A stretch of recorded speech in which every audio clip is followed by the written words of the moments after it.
What is up to our sidekicks and hench folk in the Geek Nation? My name is Noel, and I will be your temporary host today on the CultPop podcast live stream, also known as Spoiler Alert, where we talk about this past week's comics and potentially just spoil a few. I'm your temporary host. JD is not here today. I'm a shopper and part-time employee at Recording Live as well. From Johnny Destructo's here at 4327 Main Street in Philadelphia, PA, nestled in the nice little neighborhood of Manayunk. With me today is Len. Yo, what's up, everybody? Holla at your boy. This is Len, a.k.a. the Bat Tribble. Happy Sunday. Also joining us in this little adventure we call life. Hey, it is. You're right. It's Brian Lieb. I'm here. How are you? And Robert Monroe Jr., good morning. He says. We're already in the comments. We're in it. We're in it. Yeah. I mean, you say good morning. You say good morning. We have a ridiculously packed show today. So we're gonna literally jump right into it. However, we also part of the reason why we're so packed is because we have amazing guests today. So to fill the JD shaped hole, we've brought 2 extra people in because we got the feedback. We know we're not good at this. Just we're doing our best. Who said that to you? His subconscious. Nobody said anything to me and you, B. They said it's all no sweating in his bed. If you guys can give me like a mock drum roll. First but not last, joining us today is Brandon. Hey, it's Brandon. Hey, it's Brandon. Okay, that was it. Also, is that it? Also, don't put your drums away. Keep going. Hang on a second. Yeah, go get your drum. Keep going. Okay. We also with us have today returning champion, fan favorite, returning champion, heart of hearts, thief of thieves, men of men, Rob Optimus Douche Patey. Hello. Hey. I'm here to fill JD's holes. All the ones that are shaped like his, like him. Just shaped. I mean, listen, Rob's here, I'm here. If JD has happened to have 2 holes, we can fill those. That's right. It's called the London Bridge.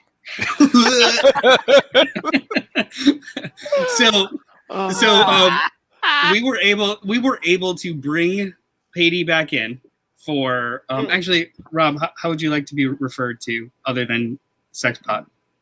Patey, no, just Optimus, use my Rob. Patey, Rob is fine. Optimus is fine. Optimus Douche is fine. Hey, just don't call me late for dinner. I'm not going to call you Optimus Douche.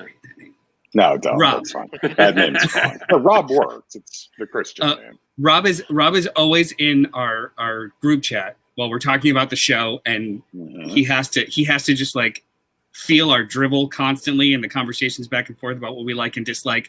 And every once in a while, he'll just pop in and be like, meh. But for some reason, he expressed interest in what's going on with his X-Men garbage. So Brandon and I jumped on it. This is true. He was like, you should read this. You should read this. Don't check this out first. Do this. So we convinced him. It didn't take much convincing, to be honest with you, because as soon as you just expressed interest, you were going to do it anyway. To explore House of X Powers of 10, and that we would talk about it, your impressions, review, our thoughts at the time, our thoughts in retrospect, and maybe if you enjoyed it, which titles to continue with. So we're going to have a nice little book club feature at the end of a couple of reviews. Sound cool, fellas? Sounds Works for me. We are going to stick with our normal reviews first. We're going to do 4 or 5 of them. I presume Rob didn't read these, so we'll have some cool commentary based off of nothing but context clues. Wait, right. Absolutely uninformed opinion, which is what a podcast I love is. this. It's like having a live internet forum, just right there in real time. So the first comic we're going to talk about today is, and because we talked about all other issues of this title, we're just going to go for it. Future State, The Next Batman #4 by DC Comics, written by John Ridley, Vita Ayala, and Paula Sevenbergen, with art by Laura Braga, Emanuela Lupacchino, and Aneke. And all of these future states solicits are long as hell, so bear with me. The next Batman goes head-to-head with the Magistrate's shock troops to protect the guilty? It's a savage running battle across Gotham City, and it will have the next Dark Knight fighting overwhelming odds to prove that justice still lives in the heart of a broken city. Also, in the finale of Batgirls, after discovering the person locked up in high security cell is the one who's been sending out Batman Lives signals to the Resistance, Stephanie Brown and Cassandra Cain must work together to make sure that that person will escape from their prison. Plus, in the conclusion of Gotham City Sirens, Catwoman and the new android Siren hide out in Poison Ivy's newly built paradise, where they discuss their past relationships, including what Catwoman has or had with Batman. But when Peacekeeper forces arrive, the new Siren will have to make the sacrifice to save her new friends. So, I'll just be completely upfront. I did not read the Gotham City Sirens part of this issue. We didn't have to? I struggled through. I mean, you make your own choices, Brandon.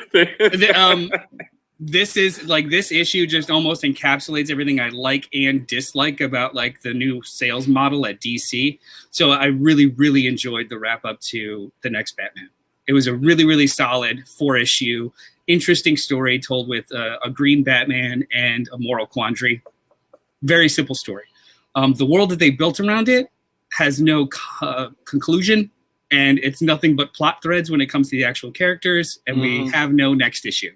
So I'm like, cool, disappointed. But then the first backup, the Batgirls in prison one, it was C+. It was fine. It was all right. That it jacked up the price kind of stings a little, but it wasn't a waste of time. It was fun. The art was fun. But that third backup was just a comic that tonally doesn't fit with the other two, and I was not enjoying it, and the jokes didn't land, and I was just like, I'm out. But all of these extras jack up the price. It's not like they're bonuses. So in a weird way, too. If you want to, it's significantly more. If you want to continue the one story in real time, I guess you could wait for trade.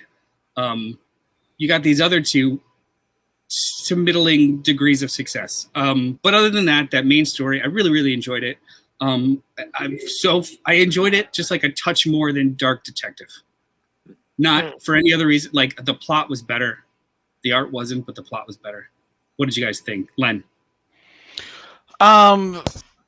If only this comic was as good as the logo. I think the next Batman logo is like killer, is boss. I thought that the Batman story was interesting. It was cool. You're right. It's a solid story, right? It's a solid Batman story of a green Batman, and you kind of like introduced into this world. But again, my biggest problem is that for some reason the book has a very, I guess, like 90s feel in its production value that just pulls me out of it a little bit. And I also felt that the story, as cool as it is, it didn't need to be 4 parts. I feel like it's a story that is dragged out a little longer than it needs to be, just to fill up whatever their production schedule says it is. I don't feel that it does a great job in creating this world of the future state or slate or wherever the hell we are, because the times are so all over the place. You don't know where you are in the context of the world of DC time wise, based on the setting and the trappings and everything that's going on that looks like in this city. So it very much feels like it could be Gotham City tomorrow, as opposed to Gotham City in some future. So that pulls me out of it as well. It's solid. It's fine. It's just not anything super special. I feel like it's just a slight story, especially compared to, you referenced the Dark Detective comic, which I feel does have an atmosphere, does feel like it is set in a different Gotham that is in some, unscheduled future, but feels futuristic, but still kind of like feels well worn and everything like that. And I do feel like that's a better story, and the artwork is more engaging. This one just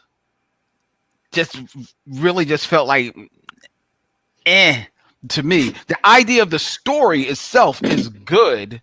I think that the artwork lets down the story and thus doesn't sell all the ideas behind it as well as it could, because this idea of this Batman being green but also like lynching on, holding on to justice in a world where there is, corrupt police all over the place in the forms of this magistrate.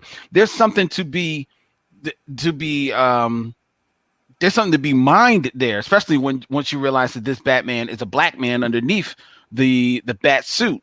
And I'm not saying that this has to lean on that so much, but I just don't feel that it really the production of it sells that aspect of the story as much as it could, and that's why ultimately I feel like this is a bit of a letdown. The backup stories, I didn't read the Gotham Sirens one.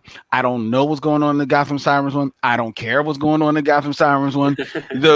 The Batgirl one sound kind of cool, them rescuing, spoiler alert, the Batgirls rescue Batgirl, so that was kind of cool, but because I don't know what's happening in this, where this fits in the timeline of future Slate, I don't know how much I'm supposed to care, because the Nightwing that's referenced there, I don't know if that's the same Nightwing from the other Nightwing book.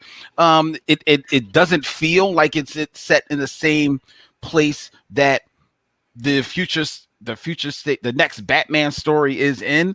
So I wanted to care, but I was like, and then it's like the character moments between the two Batgirls, they're cute, but that could have happened in an anthology 80-page Batman special that you just put out there. Didn't need to be dragged out over 4 pages. Oh yeah, it did. I was gonna say. Yeah. That's right, it did. Yeah. So I mean, like, it didn't need to be here. This backup, like you say, jacking up the price of this comic book. So at the end of the day, this comic book's just a bit of a meh for me. I liked it. I thought, like, as you guys said, it is like a solid Batman story, right? And it's a solid Batman story that does in some ways need to take place in this different future, and makes an alright use of that, like the thing with the masks, that these people are avoiding detection because of these masks, which do exist now, but are still, foreseeably futuristic. I've been wondering, as you guys were talking, like you said, it's odd that it's 4 parts, right? And we were talking, I believe in part 2, issue 1 feels a little bit like a different story. It's like an introduction to this Batman, and then there's 2, 3, and 4, if I'm remembering correctly, is like the core story, right? Yeah, it's 2, 3, and then 4, and right. And as we know, this was not the original intent for the future state stuff. I wonder how long this was going to go. If it was planned out to be like a year, this would make sense as an introductory 1-issue, 3-issue arc. I was just going to say that this would have been a fantastic opening arc, but as a single story and no clear idea as to when we're actually going to pick these characters up again, it's a letdown.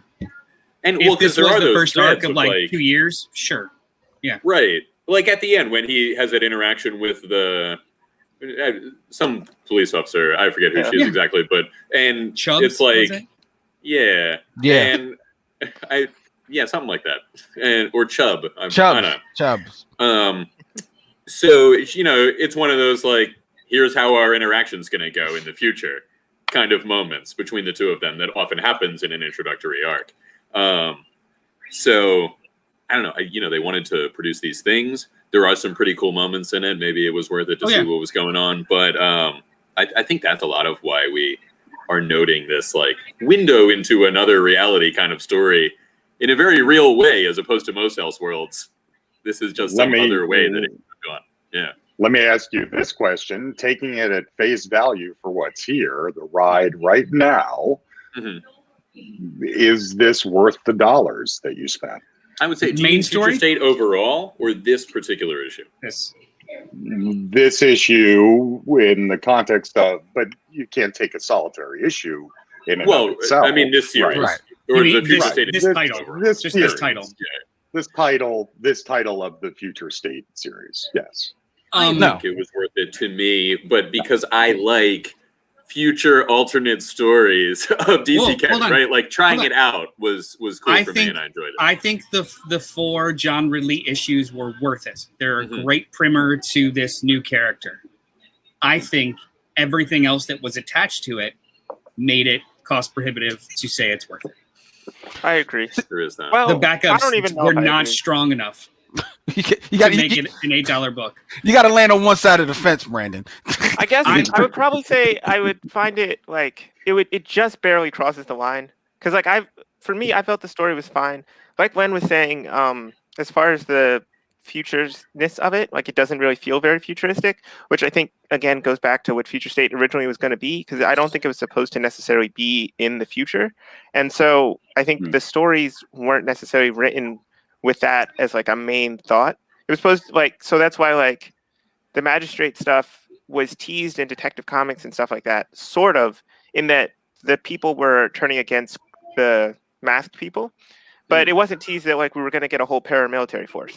And so I don't think the writers even necessarily knew that that was going to happen. I think maybe that was introduced as a way of like putting a strong distinction between this and the like main canon stuff. Mm-hmm. But I think they didn't really, aside from that thought process, they didn't really have any ideas for it. And so they didn't really do anything with it, which is why I don't think this feels very futuristic. Like, honestly, the fact that Next Batman or Dark Detective feels somewhat futuristic, that honestly feels weird to me because we know that it doesn't take place that far in the future. Right. So it's weird that it I think it's is just so the art futuristic. style. There's a lot of like I was gonna say, it's all Dan neon Brown, light and- really. Yeah. Yeah, definitely. He's much more atmospheric than this artist is. Yeah. But you're right. A lot of this stuff is, even if it would be futuristic to us, is like well within comics, True. like sci-fi kind of nature. Sorry, But Len. it's even like the little things, like I remember they said that they were using credits in one book instead of like normal cash, but in the main canon, like they use cash. Like when, that's something that just got to me. Like when did they switch their whole monetary system? Well, we're in like sort of 5 a years. slow takeover right now from one thing to another. Hold on. You know. I think this harkens back to the conversation we had previously about what the F the goddamn timeline is for this. Yeah. So some of the books are near future, some of them are far future, some of them are decade, 2 decades, 3 decades, and they're not coming out in any kind of chronological order, because even the backup in this concludes at events that take place before Dark Detective, which takes place before this, whereas still the next Batman and the Dark Detective met each other. So when is anything? Like they met each other in their last issue. But this It's gives just it's all muddy as hell. but this gives a little window into how effed up this whole future state thing was going to be, and possibly why they trashed it. Because if this was supposed to be some type of like, across the board agenda for the entire production, publishing of DC Comics, then regardless of where in this world everybody, all the books are set, you would think there would be one overarching world Yeah, one from spine where book. you build off of, the spine. This is what Gotham is, right? This is what Gotham is in 2010, 2020, 2030, whatever. And then you build from there. These certain aspects have to be. And that way you could at least see some semblance of a similarity in all of these stories, regardless of where they're set. But they didn't even do that in the Batman books. Like if you only do that in the Batman books, which are focused in Gotham City, then you've got better storytelling. I mean, they just announced a Future State Gotham book, so you'll get it after the fact, maybe. Well, Anyway, does anybody have any wait a thoughts minute. on this one? This is my question. This is my answer to Rob, why I don't feel that this is worth it. And while I this is maybe slightly different and unfair, what I will say is that the world of Batman White Knight, which admittedly is an Elseworlds of it is what it is, but it was however many issues the first book was, an introduction into this world. It was eight. It was 8. So it was 8 issues into this world. Even if it was 4, if you know you're only doing 4, then what you do is you give a solid story that builds the world, but you know that you've got 4 issues to give yourself gotta be a bit of a bang story. It's got to be a story that pops. If it's going to be more or less Batman Gotham Central, which is what this is Future State Central for the most part, then it's got to be a tight ass detective story. This is not a bad crime story, and it sold well in the first issue. The last 3, they don't sell it atmospheric to me. If this same story has the atmosphere of issue 1, maybe I buy this in trade on this alone.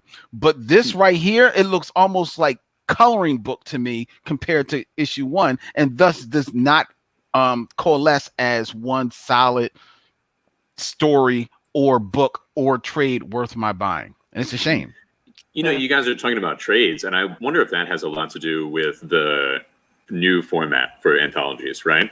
Like, they are thinking, we'll eventually put this out in trade, and that's what's going to be sold for in the future. They've been thinking that way since the 1990s. They've been building and producing comics for trade. Right, but no, I'm thinking that this strategy is like, we're going to put a bunch of stuff out and then collect them in different size trades. Who knows? Yeah. I also think, I mean, with Wen's point, I think that would have been how they should have done it, but I think they just couldn't. Like, the story, I think, was probably almost, like, the structure of it and everything was probably written before they decided to switch to the future state thing. And so it was like, this is my first arc, and we have to stick, like, this is what I'm going to do with it. And so once they decided this is your only arc, it was a little too late to, like, completely write a different story. That's what I'm assuming happened. I have a couple things to say, but before I do that, doing it live, who's echoing? Because if we're going to pull this audio, it's going to be garbage. I don't know. I'm not hearing that. Tell. How do we hear it? Yeah. I do not know where it's coming from, though. The sound should only be in your ears, not... That's where mine is. So make sure that you're hearing through your ears and not the computer if you haven't paid it. Through my nose? Yeah. Yes. No nose hearing. The sound should be at your face. Do you still hear it? I heard it. It's better now, actually. It's better now. Yeah. I mean, I'm not crazy. There was an echo. No, there was there. Yeah. Okay. Yeah. I mean, you guys are all like, oh no, that didn't happen. No. And when it comes to collected, they actually announced how they're going to collect a lot of these, and it's going to be like, the John Ridley stuff is going to be collected separately. All the Gotham stuff is going to be in anthology things. Yeah. The 1 and 2 issue stuff, like the Wonder Woman stuff, is going to be lumped in with the Superman stuff. It's just a mess. Oh, please, God, no! It's just a mess. I mean, she's in that too. Oh, you mentioned the first issue. There's that story with the guy who used to be a cop, and now the one cop goes to him, and he's like, "I know you're helping people plan, but your deal is that they only plan one crime and then they're out of Gotham forever." And that is like not. I don't even remember that. I remember that. He's the one that set up those two, the two who become the main criminals of the story. He set them up, but it's like a seed for this ongoing plot that that doesn't happen. That at all. But everything points to much longer stories for this. I think that there's going to be, hopefully someday, maybe 20, 30 years from now, there'll be a great oral history of the bullshit that was DC Comics from Rebirth on, and all of the firings and hirings and acquisitions and weird struggles. Yeah. Yes, right. You can just go ask Dan Didio now. He'll talk about something. I was gonna say, like, can he just like recite it and then have somebody like Howard Chaykin draw it, and it'll just be like a Hey Kids Comics Volume 3 or something. But anyway, we'll change some names. Yeah, like it'll be Geoff Johns instead of or Don Schmidio, right? Yeah. And they're going to be acquired by BT&T. So to be acquired by British Telecom. That's weird. Okay. Yeah, it's great. A case in contrasts. I'm going to now read the solicit for King in Black #4 by Marvel Comics, written by Donny Cates and Ryan Stegman. Are you guys ready for this? The last one was long. This one's just as epic. Chapter 4, Lightning. What's a god to a king? End scene. Oh, That's bad. that's so descriptive of the issue. This is it, yeah. It actually almost has nothing to do with the issue. But I already know what Len's going to say. I'm all in on this event. It's dumb. And I love it. It's like, it's good dumb. It's like stupid blockbuster, lots of popcorn, convoluted stuff from current and past Marvel history in a nice little blender. You see all the holes, but for some reason they're just like placard with entertainment, so I don't care. This is just cool. I loved it. I really, really dug I guess we'll spoil it. They've been teasing this God of Light thing. And halfway through the issue, specific characters are talking about it, and I'm like, "Is this the fucking Phoenix Force? What is this? I'm so worried This is about. stupid. This is stupid. Don't do that. Don't do that." And then they smack you with Captain Universe. I was like, "Oh shit! Well played." Like I thought that was pretty cool. Who remembers Captain Universe? I remember Captain Universe. I always love it when Captain Universe shows up. What do you mean remember? And retconning the way that it works as though it would have been a symbiote, but then also inserting Jason Aaron's Thor run is the impetus for the idea of having the two light and dark entities together. They, the two in the past, the dark and the light night looking things, like what that was Null, and the other one was the entity that becomes Captain Universe, both symbiotes. I was like, this is great. When this is like fun retconning. Yeah. When I saw that it was like, oh, the light was created and it's this golden guy, I was like, could it be Captain Universe? Who else could it be? Who else would be like an energy there, right? And then when you see Jean for a second, I was like, oh, it could be Phoenix. Right. But yeah, it was fun. I liked him showing up. That's a good time. What's Doctor Strange's deal here?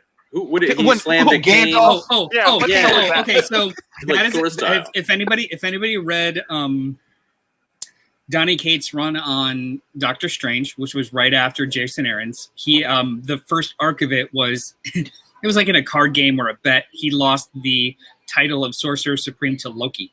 So in the first arc, Loki was the Sorcerer Supreme. In order for Doctor Strange to kind of like take it back, he did like a spell with, what's the tree called? Yggdrasil. Thank you. Like a piece of the tree, did a whole thing, and he was able to kind of imbue him with the magic of gods for a short period of time. So it was just a callback to that, which was, yeah. It took me a second to remember that because I read that shit a long time ago, but yeah, it wasn't really set up. Right on. Sorry. Go ahead, Ren. I was just gonna say this issue was fun for me as someone who has not been reading any of King in Black. I just read this issue because I knew we were talking about it, and I liked it. It was fun. I have no idea who most of the people were. Like I don't know who that kid was. I know the real that's Eddie Brock's kid.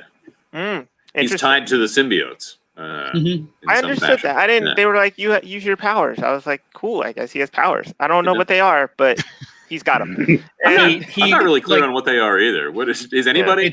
Yeah, it's almost like a telekinesis when it comes to symbiotes. Like he can deny them, but then also control them to some degree.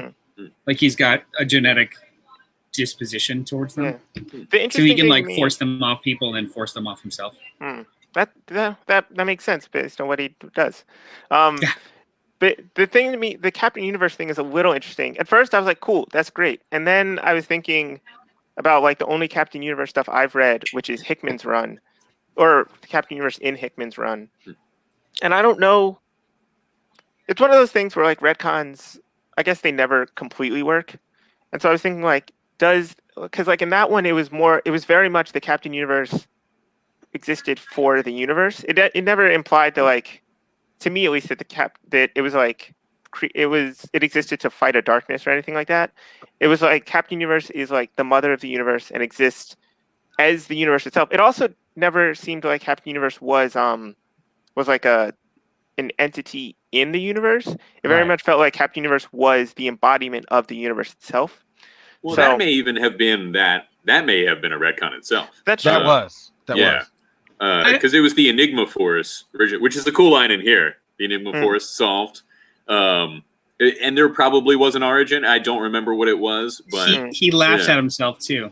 Reed laughs at himself like Captain Universe, like in so like in air quotes, in so much as like we were so simple and stupid to just call it Captain Universe when it's this entity that is what you mentioned, Brandon. I don't necessarily think those two things are mutually exclusive. Like something that an entity designed to protect the universe from whatever is kind of just the same side, or is a different side of the same coin when it comes to Force 4 lights in absolute void. But what I mean is like in Hickman's run, it wasn't like an entity created to protect the universe. It was like the universe taking the form of a person. Like it even could still be, right? The universe is like, this other part of me is not to my liking. I'm going to do something about that. Yeah, because like I just remember like Captain Universe would like say, because like the whole thing about Hickman's thing was that like universes were dying and stuff, and like the Captain Universe would say like, I am dying, like I feel the pain. So it was very much like I am the universe itself. Yeah, I think that was what does Hickman know? I remember him from Spider-Man when Spider-Man got Captain Universe. Oh yeah. I think I know that you loved it, Len. Just tell me how much you loved it. The scale of 1 to 8 million. Well, scale of 10 to 10, 10 being the highest. How much did you enjoy every second of this? I read King in Black number 4 because I was told to do that for the show, and no, honestly, I gotta say, reading this, I for the first time in a long time, reading all of these crossovers, got a bit of Crisis on Infinite Earths vibe, which I still believe is the high water mark of all of these big crossovers. It got me. It's dumb, like Noel said. It's dumb. But it was kind of fun. I was actually glad to see Jean Grey pop up, because I was like, well, they're not going to pull out the Phoenix Force if they got her in her old costume. No, this light that this This is Len's excitement about Jean Grey. Or my excitement based off of his positive indifference. The Kermit just going crazy. It was fun. It's fun to see Jean. There was a little McFarlane Spider-Man swipe in here that I noticed, that I know JD would notice, that was kind of cool. The Black Silver Surfer. They pulled out Captain Universe. I didn't even know anything about Hickman's using Captain Universe. So my time with Captain Universe is way back in the 70s, 80s with Steve Micronauts. Yeah, Micronauts, and Steve Ditko was drawing the book and everything like that, and he was like had a stupid costume. So I was like, okay, they're doing something with Captain Universe. God bless him. Stupid costume. It was a weird costume. Is it the silver and kind of blue Starfield one with the? Yeah. I know you're not going to rep for that costume, Brian. We might be thinking of different eras of that costume, but the one I'm thinking of, I will rep for. Okay. But at the end of the day, reading this book, it was dumb, it was stupid, but I was like, okay, it's fun. I had fun reading this one. I did not dislike reading this comic book. I mean, Doctor Strange turned into Gandalf. That was all I needed. I was like, nobody else is everybody seeing what I'm seeing here? They're fine with it. There's what else going on? Okay.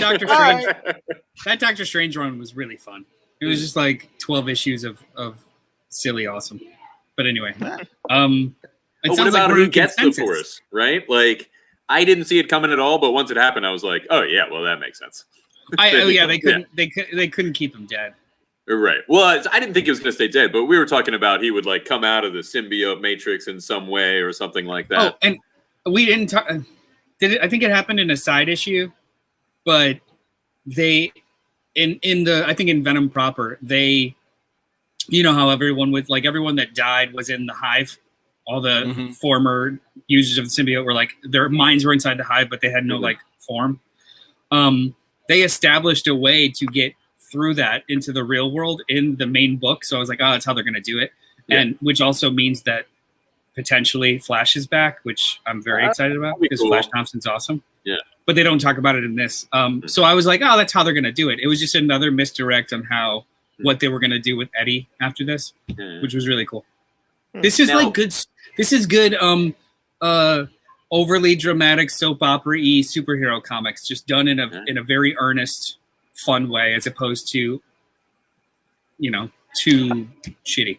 I like to see coming together, which is nice too. This is issue 4. Things are starting like Silver Surfer. Plot seeds are paying off. That kind of thing. Yeah, I will say in comparison to the other dumb fun event that I recently read, which was Death Metal, this was I like this much more. Even though I've only read one issue, if I were to pick up one random issue of Death Metal, I would not be able to follow it nearly as much as I was able to follow this. This was definitely much better. I mean, they don't intend for you to only read issue 4. Right, but I mean, this issue was still easy to read, even though I haven't read the previous ones. I was still able to follow the story pretty well, which I think is a testament to the storytelling. So. I think they had very different goals too. Death Metal was established to just set up everything matters. Here's the whole kitchen sink, whereas this is escalation towards that, or it has been over the last 30 plus issues of the run. It's been an escalation towards all this crazy shit at once, as opposed to you started, fade in. All the shit is happening at once, and here's all the convoluted reasons why. It was like a reverse engineered. I guess that's a whole thing about Death Metal, but because Death Metal had a lead up to it, had that whole Justice League run was supposed to lead up into. I mean, it had.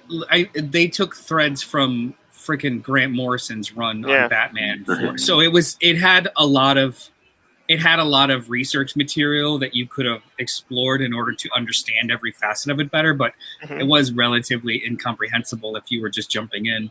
Yeah, this also is this is a little bit more.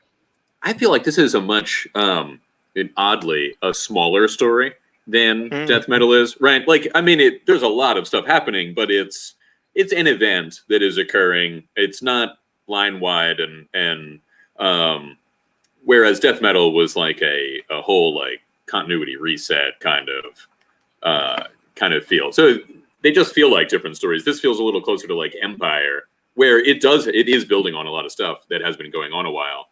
And maybe it's just because I haven't been reading that stuff that it feels that way. It's funny you mentioned Empire too. A lot of people online have been talking because they're releasing an omnibus soon of the whole event with all the tie-ins together. And a lot of people are asking, I skipped this. Was it good? I skipped this. Was it good? And every single time I see that, you just jump in with it was solid as shit. No one was talking about it, but it was just really solid. Good. Do I have to read all the other titles? Do you know about the Kree Skrull War? Because that's pretty much it. It's essentially a sequel to a 40-year-old storyline. Yeah. But let's plow through the next 2 books. All right. So the next one we're going to talk about was just something that I kind of grabbed because it was different, and we never talk about Valiant Comics because they've disappeared for a while. So this is Savage #1 by Valiant Comics, written by Max Bemis, with art by Nathan Stockman. From the mad minds of international superstar Max Bemis and powerhouse artist Nathan Stockman comes the craziest action book of 2021. Teenage heartthrob, feral social icon, dinosaur hunter? Born and raised on an uncharted island full of prehistoric dangers, Kevin Savage has a taste of home when a mutant dino threat invades England. So, I know Valiant has... I've never really read much Valiant. This is a conversation that's happened before. I've dipped in here and there with a lot of their expanded titles of Bloodshot and Exo-Manowar and stuff, just in and out. I've got some at home that I'm going to probably read at some point, but I just never have. So I have no idea if this is a established character that they're just rebooting, or if it is. Rob, Rob is nodding yes because you're a big Valiant guy, or at least you used to be, right? I wasn't. Well, I'm not a comics guy anymore, but yes, I read the shit out of Valiant. So I wanted to just, because Rob was coming to the show, I was like, he could tell us about Valiant. How is this as a first issue, whether it's an established character or not? And #1s are always usually easy to grab onto. So, I thought it was cute. The art was great. The characters were very one note, but I mean that as a compliment. It wasn't hard to kind of penetrate this story. It was just boom, all on the page. And then it kind of ended in a weird, wacky way. In a weird way, it reminded me of 52, where you would kind of be focusing on one really simple story, and then they would introduce the cliffhanger would be an introduction of a bunch of like weird shit, and you're like, okay. And then it would just take another turn in the next issue. So, all in all, I thought it was fun. I liked it. I like Max Bemis as a writer. I haven't read anything of his since Moon Knight, though. And that was like fleeting. I have known somebody with a name spelled like that who pronounced it Bemis, I believe. I have no clue. All right. That's all the info I have on that. But what did you guys think? Brandon first. I surprisingly liked it because at first I was like, this is kind of boring. And like, Noel, you put the books together. So whenever I'm reading them, I'm always wondering, like, what about this? Like, why did Noel put this on the list? Is it that it was really good?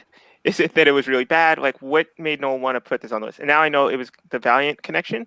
Because, like, as I was reading it, though, I was like, this feels average. I wasn't finding anything super interesting about it until the dinosaurs show up in London and play baseball with Big Ben and a car.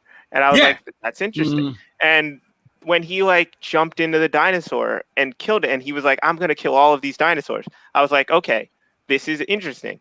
And I kind of wish they had maybe, I don't know, spent a little more time on that. Like maybe instead of it being like the last quarter, maybe make it the last half or something like that. Because just the whole first bit with like just him not enjoying London got kind of tiresome to me after a while. Like it was kind of generic. Like this kid is like a fish out of water and he doesn't like it. And everyone else is trying to make him something that he's not and everything like that. It just, that stuff was kind of average to me. Like it wasn't anything new. It read to me like fair, it is halfway through. Yeah. It read to me like a ham-fisted commentary, a very poor commentary on influencers and social media. Like this Tarzan boy reappears, but he just so happened to be a part of a wealthy family, so they essentially turn him into a commodity really quick with followers and social media and setting him up on dates and stuff. So it was comical, and then when like you said, when the violence starts, it's really gnarly violence. Like he cuts into a dinosaur and then comes out of its eyeball. Like he goes into the dinosaur's ear, comes out its eyeball, and like scrambles its brain. Like this is insane. This is just straight up insane, and I'm kind of digging I'll tell you. I was wondering how he was going to handle that. How this guy is going to handle the ones who are using Big Ben as a club.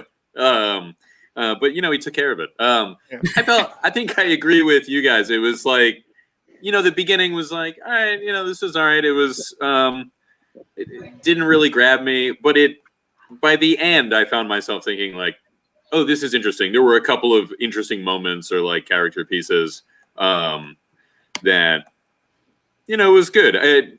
The fact that it's a reboot is, Rob, is this basically a modern version of that character, or was it substantially different? So you don't know Savage, but what if I say to you, gentlemen, Turok the Dinosaur Hunter? I know Thank that you. guy. Okay. Wait, is this the same character? Or is that the dad? Because of licensing and other bullshits, this is that version. So we all know Valiant was started by Jim Shooter in the 90s. He got ousted from Marvel, grabbed some gold key characters, and went off and started his own awesome collected universe of intertwined continuity nirvana. You did not miss a beat between books and between series and referentials and polls, and the threads were just, intricately entwined into a Gordian knot of greatness. Then Jim Shooter being Jim Shooter. Yeah, I loved it a little bit. Then Jim Shooter, being Jim Shooter and just the guy who likes to piss off the world, he lost those rights. He went off and formed Defiant, whatever. That's a whole sideline. Flash forward 10 years, the whole thing gets resurrected again. And in that interim, there was a kerfuffle with some of the gold key licensing, specifically Solar Man of the Atom and our good friend Turok the Dinosaur Hunter. And I really hope it's not because of that shitty game on the N64, Turok, because that would just make me so sad pants, but it might be. And thusly, you now have Savage because of 20 years of licensing bullshit. Wasn't there a Turok comic also? Yeah. Like they had a tie-in comic. Yeah. Was it Dynamite? Yeah. Was it Valiant? It was Valiant. This was cool. Knowing that it's like poor man's Turok, middle class man's Turok. What's a good Turok Turok? Turok pastiche. So is Turok usually in the other world, the far away, or does he come back and is in like roughly our world? In Exo Mana War, he came back in our world, and that was what again, talking about that intertwining between the books. You could read Exo Mana War and Turok in lockstep with each other and get a great epic out of it. And this is the 70s stuff you're talking about, right? The 90s. 80s stuff? 90s. Yeah. I'm sorry. But not the relaunch in like mid 2000s, right? Right. Because that's the stuff that I have that I was going to try. Well, there's some good stuff. Harbinger is really good. That's what I have. I've got Harbinger, Harbinger Wars, and Quantum and Yes. All right. So Harbinger is X-Men very well self-contained and modernized. Harbinger has always been amazing in both iterations, the 90s and the mid 2000s one. Yeah. Cool. I'm excited. I love the Jim Kruger Solar Men in the Atom stuff. Oh, fuck. Oh, so, He just finished. Len, what did you think of this book? I thought it was fun. I thought it was a fun comic book. It actually reminded me, and I wanted to look it up to make sure that I got the name. There was this comic book from the 90s that John Argudi, and the first time I was introduced to Doug Mahnke as an artist was called Major Bummer, which was about this big this slacker 19-year-old, but who was like beefy as fuck. He's super smart, but he just didn't care about anything. Like he could be like the world's greatest hero if he wanted to, but all he wanted to do was just sit at home and just like watch cable TV all day. And he was good looking, so he got women. And it was funny. It was a silly comic book, and for some reason the tone of this reminded me of that. I definitely thought I was getting some, because I had some loose idea of Turok, and knowing this was Valiant, and I know that they're big, like, redoing a lot of their stuff. I was like, I wonder if this is kind of like them trying to take on Turok. So when you said that, I was like, boom, kind of do something with him, because I remember that whole rights situation that came down with it. But it was fun. It was silly, fun. Look, if a comic book introduced dinosaurs in it and they make it work, and like Brandon said, they're playing baseball, the dinosaurs are playing. I was like, yo, I'm with it. I am with it. This is a guy who sat here and watched the old Godzilla versus King Kong from the 70s just this weekend. So this is my jam. I was here for it. Oh, yeah. Also, that's a testament, I think, to the action and everything, because I usually don't care about dinosaurs and stuff like that. Like, it doesn't interest me at all. And like large creatures and stuff, I've never seen Godzilla. I don't care about any of those things, honestly. So the fact that this book still like grabbed me even despite that, I think is a testament to the storytelling and like the art and the, like I said, the action and everything. I think it was really well done. So, yeah. I pulled this as a whim, and I'm kind of glad I did. Yeah. And also too, giant monsters is the way to go. That's right. Things in life, like last night, we did this like local brewery tasting thing that you could bring home. Was there a giant monster? After a couple of beers, for some reason, I just ended up like constantly putting on the third act of a bunch of giant monster movies. And I think we ended on Pacific Rim and picking up a giant like barge as a baseball bat and smacking I'm like, this is stupid great. I'm just very happy with this right now. And then like the end of Godzilla King of Monsters. Oh my God, people shrink down and regular things are giant to them. Like Honey, I Shrunk the Kids.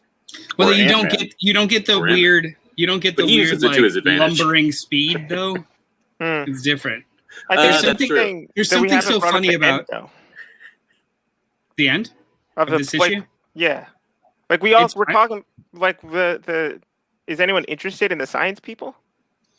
What? It feels like Tio Morrow and Dr. Egghead, just like these weird mad scientists that are just like, oh, hello, come with us. Like, so I'm kind of intrigued. Like a little bit of maybe like the Doom Patrol season 1 of this. I think that was from the comic, but I'm not sure. Where there's like a weird government agency, little Umbrella Academy kind of vibe to this particular one. But yeah, and like each one of them looks weird in their own way. Kind of place. I would I don't know if I'm gonna add this to my poll, but 6 months from now as a trade, this might be a fun light read, like a palate cleanser. Real quick, and I know Brandon is not susceptible to any type of suggestion, but lest you be tempted by Robert Monroe Jr.'s suggestion to you, Brandon, that you watch the first Godzilla movie because it stands the test of time. No, it doesn't. Do not watch the first Godzilla movie. If you are not into Godzilla, to big monsters, don't watch it. Honestly, if you're not into big monsters, you're not into big monsters. I don't think you're fine. You'll do fine. You're like doing other great. Things. Yeah. You're good. But don't let yourself be defined by large creatures. Monsters. Yeah. Don't let them tell you who to be. There's a lesson there. There's a lesson there somewhere, young man. Yeah. Speaking of large creatures, Shadow Doctor #1 didn't work at all as a segue. Shadow Doctor #1 by Aftershock Comics, written by Peter. I'm powering through. Written by Peter Calloway with art by Georges Janty. Years in the making, this is the true story of writer Peter Calloway's grandfather, Nathaniel Calloway, a black man who graduated from medical school in the early 1930s, unable to get work at any Chicago hospitals because he was black, and unable to secure a loan from a bank to start his own practice because he was black. He turned to another source of money in Prohibition-era Chicago. Not going to say what it is. As Calloway himself says, on one hand, his story represents the promise of America, and on the other hand, it shows the worst of it. I started this book completely sight unseen. I didn't read this solicit before I gave it a shot. It was just really cool looking on the shelf. And I was oddly shocked by what it was about, the tone of it. Because a title like Shadow Doctor, you're just like, cool, it's a supernatural doctor, whatever. And it's Aftershock Comics too. Yeah, Aftershock Comics too. Like half of the stuff we read for Aftershock has been some sort of supernatural and or horror bend. So I give this a shot, and less than halfway through it, I'm shocked that it's based on a true story. And then they hit me with the Chicago Mafia as the cliffhanger, and I'm like, oh shit! And then all of the back matter is actual letters and stories and maps. I was like, oh my god, Aftershock just surprised me with a historical drama. And it was enjoyable as hell. Like I really, really liked this book a lot. What did you guys think? I enjoyed it. I really, I'm just like you. I was like, Shadow Doctor. Okay, let me get ready. I'm going to like see. But it says Shadow Doctor, but it's a black guy on the cover with a gun in Chicago. I'm like, that doesn't sound like that's not magic. But who knows? I'm here. I'm here for it. You know what I mean? And reading it really took me by surprise as well. I was surprised that I felt like I'm a sucker for a period drama. So like falling back into like the early part of the 20th century and Prohibition, I was like, okay, I feel what you're doing here. And I got some of the references to some of the real world figures that they're kind of like alluding to without saying their names. I think that's probably like some type of licensing thing that going on. But I thought the story itself was just very engaging. It was well done. The art was spot on. I don't want to give away. I don't think you can really give away a lot about this, but I think it took me so much by surprise. I want the reader, you, the listener out there, to have the opportunity to be taken by surprise at how well done this book is, and how well it sets its tone and creates this world for this doctor in very short time, and doing that by jumping through time. It's still very still feels very much set into place. And I'm a brother who does not read back matter. I usually like, the back matter. If you need back matter to sell your book, then like, dude, you've lost me. But reading the back matter just made me appreciate how well this was done. I mean, because the back matter honestly could have been the proposal for a novel or a movie or a TV series, and to think that this is for a comic book was just really spot on, and just made everything that you read before then just feel that much more like real and like and hit home. And I think it was smart to have that at the end as opposed to having even a little bit of it at the beginning. Oh, definitely. Just like, like you thought that was dope. Wait till you check this out.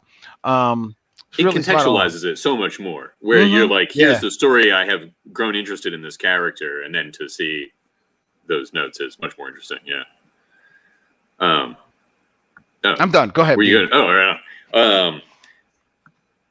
Yeah, I had a different reason for not thinking that this book was going to be what it was. It's been in the back of a couple of things that we've read recently, and I haven't ever gone through it. I've just seen like the first couple of pages, and despite the fact that it has the word Chicago on the front, I didn't notice that, and I just thought it was going to be like a war-torn doctor kind of story, because in the beginning who knows, they're in a fight, although they're not wearing uniforms anyway.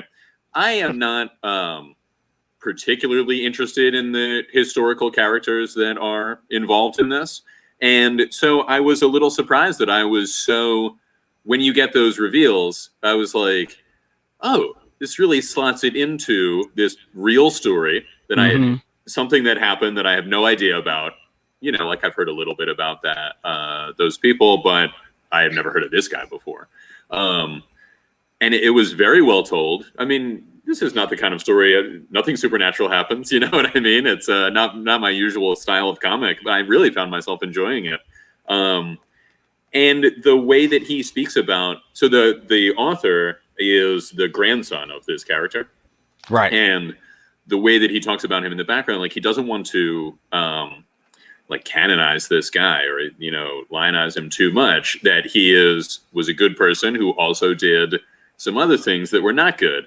And that there's a tendency kind of among his family to do that, which is perfectly natural and understandable, but that he wants to try to present the story as it was. Right. Yeah. And so that was pretty cool. Oh, real quick, I was immediately sold on, I think he's the colorist. Well, first of all, the colors are very well done, but he also puts an exclamation point at the end of his name, which reminded me of Elliot S. Magan. I thought that was pretty cool. Yeah. And once you get into the back matter, I don't really read that stuff either. And I didn't read all of this, but I found myself drawn into even some of the text describing the world, around the story and that kind of thing. Very cool. Want me to go? Yeah. Cool. I liked the story. I didn't love it as much. Yeah, I'm hearing echo too. But I didn't love it as much as the other books we read. But I was interested in it. Honestly, the back matter is the thing that interested me the most, because the idea of him continuing this story and not sugarcoating it interests me, especially considering that he said his family usually does sugarcoat it. Because there's a way to tell this story and like tell about the bad stuff while also keeping the main character as the good guy, the one who does the right thing always. Yeah. So the fact that that's not necessarily going to be the case definitely interests me. And yeah, like I'm interested in seeing where it goes. But also, similar to what Brian said, like I'm not necessarily interested in the historical figures, and personally, like that, like genre doesn't really interest me that much. But yeah, like the idea of telling a historical story where the main character is not necessarily always on the up and up, and the book doesn't sugarcoat that does interest me somewhat.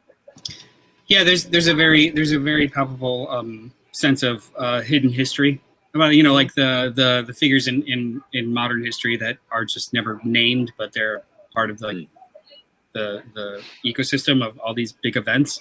It's a surprising little story that I think I'll follow. This was good. And like it'll probably be a really good standalone that you could hand off to somebody eventually. Do you know how many issues this is? 17? No, I don't know. 17? I actually don't know. So I was like, oof.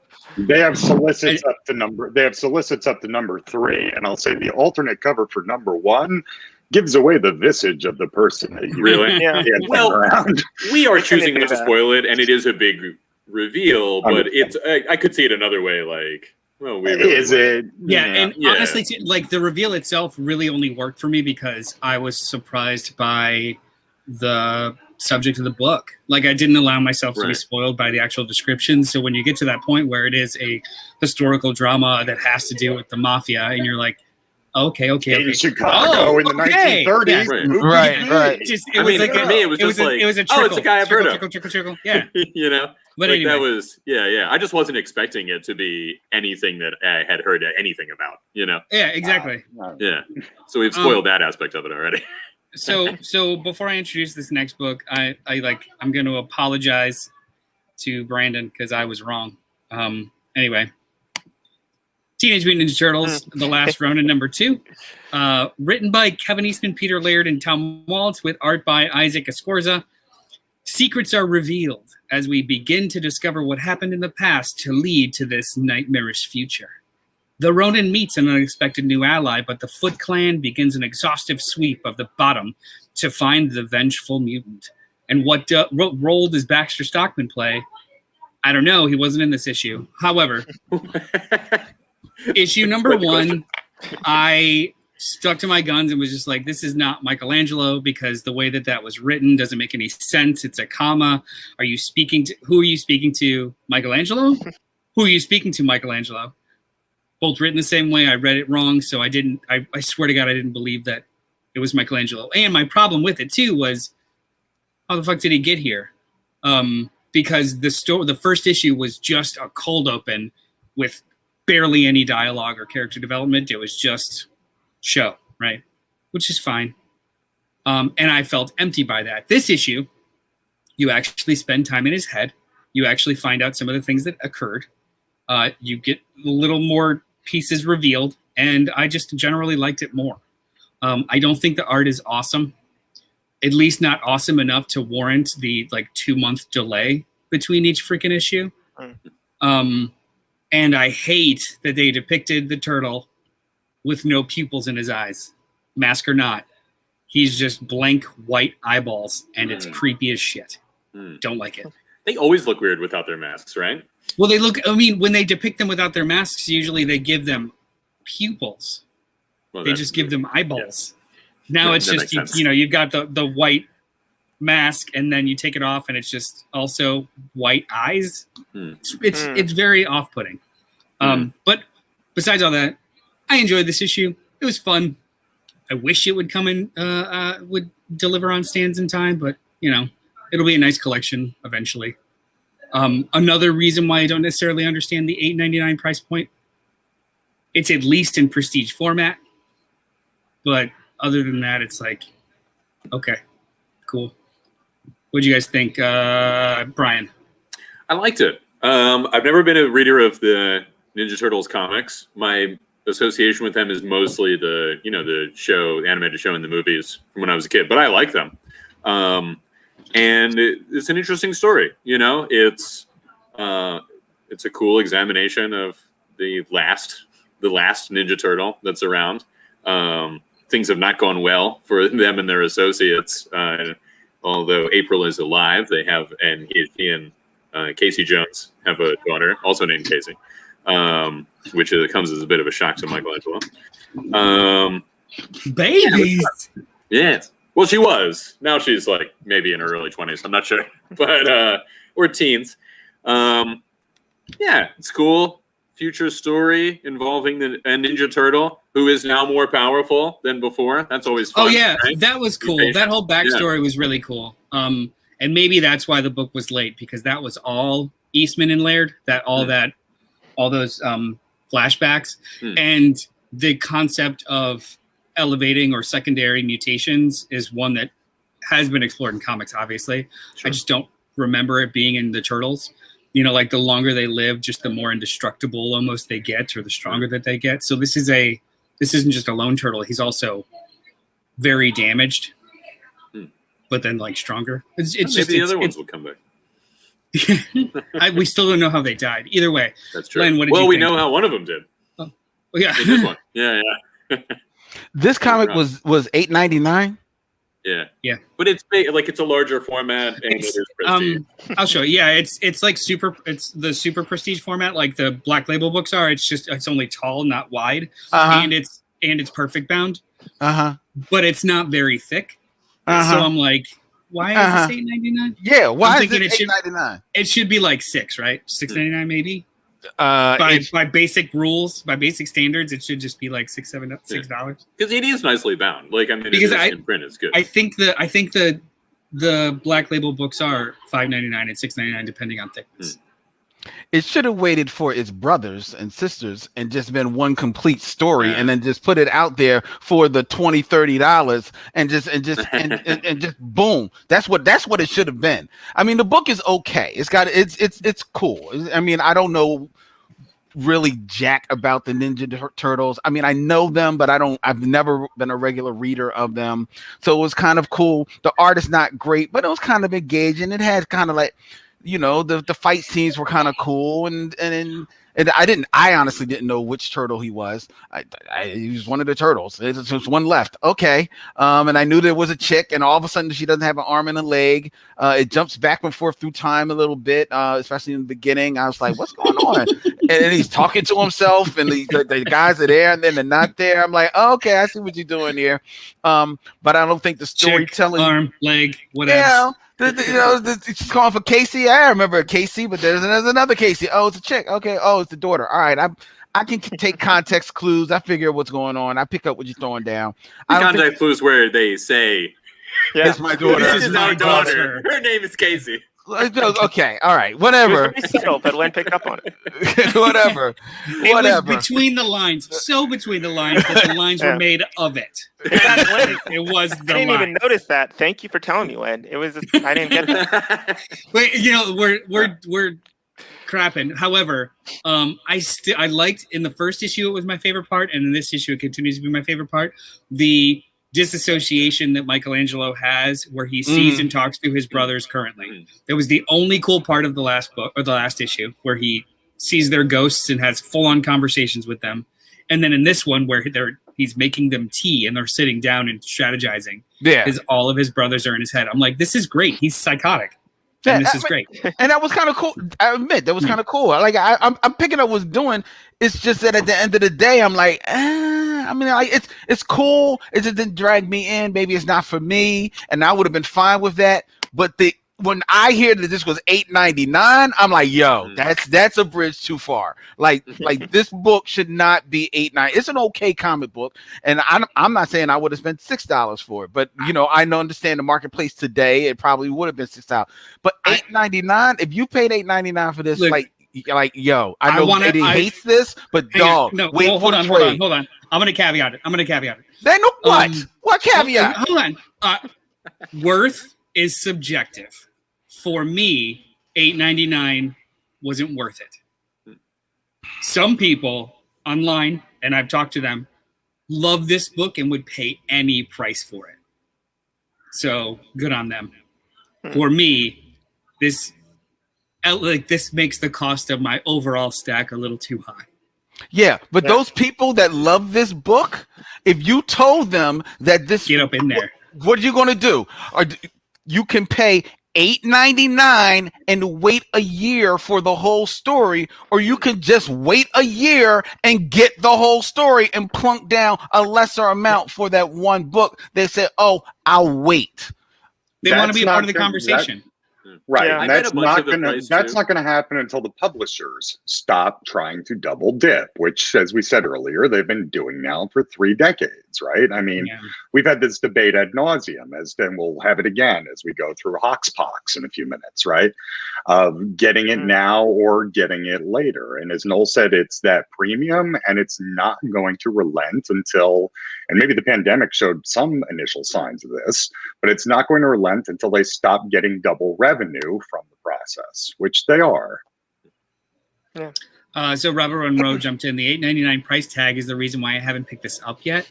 The story sounds interesting, but since I never read TMNG, I'm not invested enough to read this. He's right. Actually, again, I think it's as a reader, it's subjective as to what you're invested in and not, and if you want that real-time premium, or if you do have the strength to just sit it out for a year. Or in case of this book, probably longer than a year, and it's going to be 4 or 5 different versions if IDW does what they do with all their trades, where it's going to be a floppy, then it's going to be a trade paperback, then it's going to be a hardcover oversized, then it's going to be a black and white artist edition hardcover oversized, and like it's going to be a whole thing. I bet the prestige of the story has something to do with. I'm sorry, the story has something to do with the prestige nature of it, right? It's the last Ninja Turtle in a very unusual story for the Ninja Turtles. It kind of has this tone of greater gravity, and I wonder if that goes into like an extra $1 in price. You know what I mean? I think the extra $1 also. I think the extra cost also has to do with just behind the scenes of the creative team behind it. Yeah. So this is the first collaboration of Laird and Eastman in 30-something years. So what is the incentive to have them work together, and what are they each getting out of it? But neither of them are actually scripting or doing full art duties. It's just like, I wonder what the value is behind the scenes versus what we're I didn't know that. Getting. I didn't know this was the first time they had worked together in that long. I mean, that probably has a lot to do with it. And like how the royalties are split up and how this and how that, there's probably a lot to it. And that's why we're going to have quadruple dips of this book in the market for the next 3 or 4 years, probably. But you know what I just realized? What is it? Is Casey Jones the Punisher? No, they're in different universes. He's like, no, but I mean, because I know the Teenage Mutant Ninja Turtles are Daredevil, right? And I was flipping, because honestly, I forgot to read this book. So I was flipping through the pages, and I saw a woman who looks very much like Elektra. And yes, I noticed that too. Then I was like, Casey, so if there's so many parallels, who is Casey Jones? Oh, Punisher. Is Casey Jones the Punisher? I don't think think a cuddly Punisher. Yeah, I don't know if he was necessarily supposed to be like a Punisher analog for that world. More of a Foggy Nelson type, I would think. All right. Before we murder this metaphor, if it's worth it for you, this is a fun book. If not, it's going to be a great collection. So before we get to the main event, Brian, if you would do us the honors of telling the people how they can help. I would, especially Rob and Brandon. I think mostly came on today to hear about patreon.com/Johnny Destructo, which is a great way for people to give us money if they had been wanting to give us money. And we use that for, I got these headphones, right, that help us do the show. To reduce the echo, perhaps? To reduce the echo, which has worked up until today. And it helps out the show. But another way that you can help out the show is just telling people about the show. You know, one of the reasons that we love doing it is because we love doing it for people. And refer people to it, subscribe to it. It's on YouTube and Facebook, and then eventually goes as an audio onto iTunes, maybe other places. So just do any of those things. Like, comment, subscribe. There you go, comment. Jump in the conversation. Let's play the algorithm so we can have larger conversations with you guys. It's particularly fun when they're here. You know, now that we do it live, we can comment and we interact. Yeah, and sometimes it's a good time. Sometimes we have wildly non sequitur comments that have nothing to do with what we're talking about, and just Doomsday Clock sucks. Well, whatever. It doesn't. But yeah, that's the fun of live. And any other plugs, real quick, while we jump into this? I just want to say, one more. You guys have taken this to new heights, and that is because of the fan community. I was on the podcast for 10 years. We did it on Tuesday nights via Skype, stitching together Audacity, and it was a nightmare. And you, the fan community, have really made it to the evolution of what it is today. 2 years after the fact since I left, it is a amazingly spectacular production. That's because of you gents. That's because of the community. Keep contributing and doing what the boys say, people, and it'll get even better. Sorry, Glenn. Thank you very much, Get Rob. in your damn. plug. Yeah. No. That's beautiful. It's beautiful. Well, look, this is a shameless plug, but here I go. Make it shameful. Tasteful but shameful. As some of you may know, I do another podcast called the Michaud Mission, which is 2 men, 1 podcast, every Black film ever made. And we are very, very happy and very proud that for Black History Month, Apple Podcasts, Spotify, Stitcher Radio, and one more, Pandora, have all featured our podcast as one of the featured podcasts for Black History Month on all of their platforms. So if you look up the cultural podcast for Black History Month, the Michaud Mission is very prominently displayed there on all of those platforms. And we just found out that in Boulder, Colorado, of all places, in the Boulder Weekly, as part of their article about things to do when there's nothing to do, they list all of these many things that are going on in Boulder, Colorado, and then they list podcasts, and the first podcast is the Michaud Mission. That was listed there. It was yes, that's exactly how we felt. That is exactly how we felt when we found that out. We were like, "Wow, that is cool. That is pretty dope." So, cool. check out our little show. We've been 5 years strong this month in February, and we've got a lot more fun planned for all of our fans. So check out the Michaud Mission every place that you find podcasts, as well as on all the social medias and YouTube. Nice. That's awesome, man. Yeah. Thank you. So let's get into it. House of X, Powers of 10 by Marvel Comics, written by Jonathan Hickman with art respectively by Pepe Larraz and R.B. Silva. The solicitation for just the collected edition, which we're going to go through, is as such. Mutants are the future, and the future begins now. House of X and Powers of 10 intertwine to reveal a secret past, present, future, and far future of mutant kind. It all starts when Charles Xavier reveals his master plan for mutant kind, one that will bring mutants out of the shadow of humanity and into the light. So, we covered this whole damn thing, much to the chagrin at times of Len, who was like, we talked about this shit last week. Do we have to talk about it again? Because we were all very, to various degrees, loved it, hated it, confused by it, but it kept us engaged every week to the point where it was usually the first thing I would read because I had to spend a little extra time on it and how it connected. And it all, I think the release model really helped. It was literally a weekly book with intertwining titles. Mm-hmm. And it was a full meal every week. So we just kind of, even parts of it that were uncomfortable, because like the entire status of what they're doing with the mutants and with all of these established characters, a lot of it was uncomfortable. Like, are you a bad guy now? Like, it was almost hard to get through, but it was always rewarding. So I loved this series. And it introduced me to Pepe Larraz and R.B. Silva. Like, I knew of them before, but the fact that there was no delays, the art was so fantastic. They're both very different from each other, but the tone of the books and the colors stayed the same, so it felt like a full piece. Mm-hmm. I loved this series. I just straight up loved it. And when the opportunity to kind of revisit it arose, I was just like, fuck yeah. So before Rob gets into it, does anybody have like quick hits on their impressions of House of X? I think that alternating thing would really help too. You know, when we were reading the story, it was like House of X, Powers of 10, House of X, Powers of 10. And they were part of the same story, but they were also two very different stories. And that was a nice way to experience it coming out. Also, it should be noted, as collected, they are alternating. Are they? It's not chunk and chunk. They're alternating as they ought to be. Story should be. Yeah. I was hoping. Like, I think that was even a conversation when this gets collected. What's going to be like? Right. Yeah. It's collected as released, which is perfect. Well, as I recall, I really enjoyed it at the end of it, and thinking back, I still enjoy it.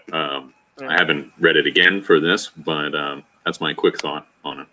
I just remembered I was interested in it. I mean, I just got tired of reviewing it every week because I was just because there was other stuff to read. You know what I'm saying? That's all my big thing. Yeah. But I couldn't knock the art. The art, it's a beautiful comic book. Like, you can't knock that at all. And I thought it was a fully fleshed, for the first time, somebody just pumped the brakes and really gave a thought of, let's do something different with the X-Men, as opposed to like just regurgitating what happened before, picking up this loose thread or anything. Let's try and do something really different with the X-Men, instead of having these two polar opposing forces. What happened if they all just became one and just had the whole infighting of just their personalities? I thought it was really smartly done. So I was all for that in this beautiful package. Brandon? I think I mean, I definitely liked it at the time. I remember, and I wish I had reread it now, because I've tried to get into the X-Men a few times, and this was one of those times, and so far it is stuck. But reading it, like Powers of X, I wish I'd read it now for this. Like, I wanted to, but I didn't get a chance to, because since then I've read 100 issues of New Mutants, and I've read like some of Chris Claremont's other stuff, and so like I have a little more experience with the past X-Men stuff, and I think that definitely would have helped me, because I remember when I was reading at the time, Powers of X in particular was kind of confusing for me since I didn't know much X-Men history. So I wish I had read it now to see how much of that I could have picked up on. But I do remember I still loved it, even though stuff I didn't understand as much. Do you Powers of X? Was, having now read the other stuff, it's hard to think back, but a lot of the things that happened in that weren't things that you would necessarily know about, but might have seemed as though you should, especially because of the multiple timelines kind of thing. That definitely did use a lot of X-Men history, but wonder how much you actually weren't missing. I just remember in particular, there was a Powers of X issue where they talked a lot about the phalanx, and I had no idea what that was. Right, and now I know a little more about it. And it's stuff like that where it's like, I remember also after each issue, I would go on Reddit and like read discussion threads, and people would be like, oh, this is a reference to this thing or that thing or the other. And I think now I would have been able to pick up on some of those references myself. And so I think that would have been interesting to see. But I think, like I said, either way, I still really enjoyed reading it. That was one of the strengths, though, the fact that this book, unlike a lot of books that have been coming out in the last couple of years, actually engaged conversation and they didn't require homework. They invited homework, right? Like, you wanted to continue finding out more about, like, whoa, is this, I know what Nimrod is, but this 10,000 year version, they're making reference to that. And like, you go and look it up, which is what I used to do as a kid when I would grab a middle issue of something and you didn't have Wikipedia. You just had to like figure out what things were or ask questions or look up old guides. This was as close to that experience that I've had in a couple of decades personally. But it was easier because I had the internet and a lot of friends that read comics. But I want to hear what Rob thinks. No. So this is my first time back into comics after 40 years of reading them nonstop and 2 years of break and pause and a cleansing, if you will. I thought this was phenomenal. Now, 2 questions have been answered for me already. That's at the high level. Here, wait. 2 questions have been answered already for me. One is I wanted the newbie perspective, and Brandon's a little older than I was expecting. Not expecting. I know how old Brandon is, but I'm wondering, since this is the 5th incarnation of the X-Men. Okay, if we look at from the beginning to all of the seminal moments where they took a pause, a refresh, and a reset, this is the 5th time this has happened. And I would want to know, like, what a 16-year-old thinks coming into this. Is it confusing? Is it something that is too arduous? Because that's a thing with Hickman as well, all right? I mean, Hickman loves his infographics and his interstitials to explain his stuff, right? He's done that with a lot of books. He did with Manhattan Projects, he did with East of West, right? He loves to have sort of that over-explainer. And as I read each of those, and I read every single one, right? Not just the panels of the comics, but all the prose and the infographics and everything else. And it does explain it, right? So I'm very interested. Like, it talks about what a phalanx is in the general sense. Now, you might not know what the hell a Douglock is, but you don't really need to unless you want to get that deep into the comic medium. Do you know what a Douglock is, Brandon? See, I didn't know Douglock was mentioning this. Douglock is my whole thing. Okay. I mean, he wasn't mentioning this, but he was part of that phalanx entity. Right, because like Doug and Warlock are in New Mutants, so like they're two of my like touchstones. So yeah, I wish I would have. Okay. Yeah. All right, so that's fair. Now I've had another question answered for me in the comments by Todd Engel. What I want to know is, how does this continue? Because this is an amazing moment encapsulation in time. Like, these two together were a glorious, epic tome. They really were. I loved every minute of it. Has it continued now that we're a year and a half past? So, I think we're all going to have our own different answers to that question. Brian, go ahead first. Well, Knowles is definitely the most informed because I think he has read the most past it. And from what I hear, I might be a little wrong about this. Technically, Brandon, I think, has read most. I'm just like a little under him. Yeah, that's true. So that's the thing, Rob. This was, I thought, was great as a series, and the only thing about it that disappointed me is that it hasn't picked up as much from that as I thought it was going to. Now, Hickman is also lays groundwork, sometimes for extended periods of time.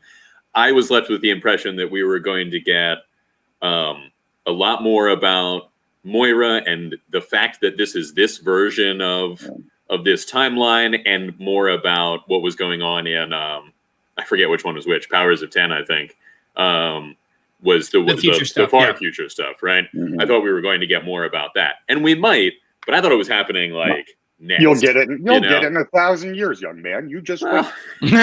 Fine. So for me, he has continued to lay the same groundwork. So every single title, I read the first arc, especially the first phase of Dawn of X. I read the first arc of all. And every single title. How many titles are there that spun out? At start, there was 6. It was Fallen Angels, Excalibur, Marauders, X-Men. Yeah, it's about 6. Because Logan. Was there Cable? Oh no, that was the second. Oh yeah, those are later. Second rush. Oh, that's right. Okay. The one that was in the future. Not the future. Space. And was that New Mutants? Oh, New Mutants. And right. Actually, maybe it was only 5. Was it only 5?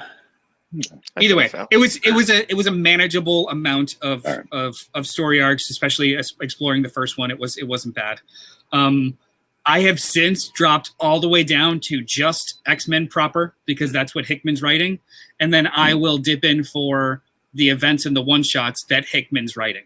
The other stuff is good to middling degrees, but if you're not in love with the characters or with that specific storyline, I just kind of fall off, because all of them are exploring. So this book introduces about 30 plot threads in this new continuity. Some of them are for you, some of them aren't. It's just all interesting.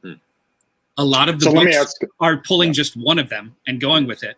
Whereas the main thread of these primary characters and the Krakoa stuff, it's really only like 2 titles that are kind of playing with it, like hardcore. And some of them have, like Marauders, which is awesome. Marauders has been one of the best. But like deals with this world where Krakoa is. It feels kind of like a really great side story to the main X-Men story.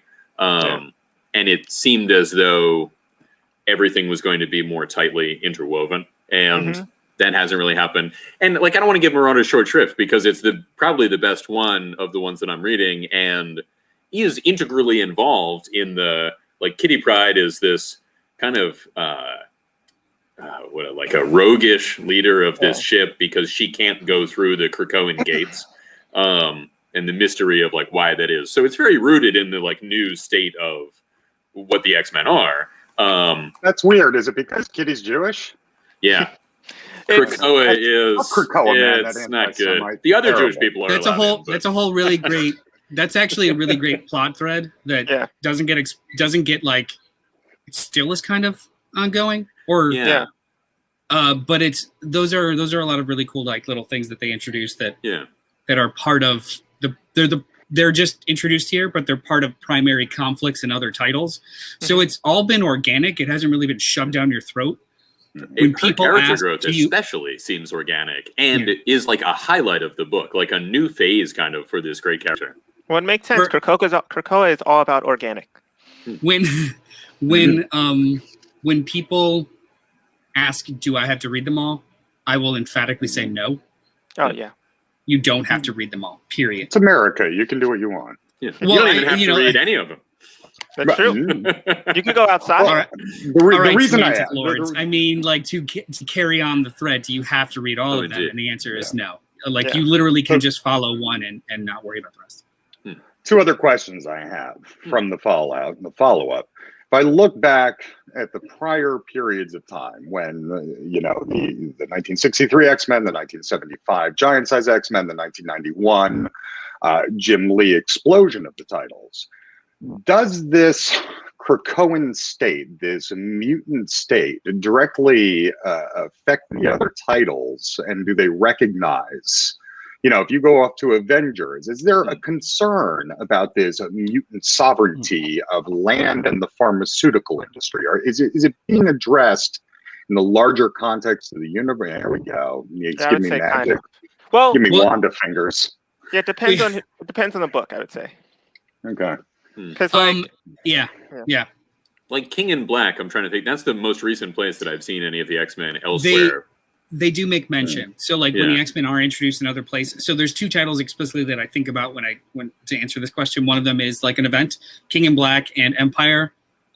They kind of get their own little corner of the event, and then how it's addressed outside of the X-Men or the X-Men titles is that they don't really talk to us anymore. They're doing their own thing.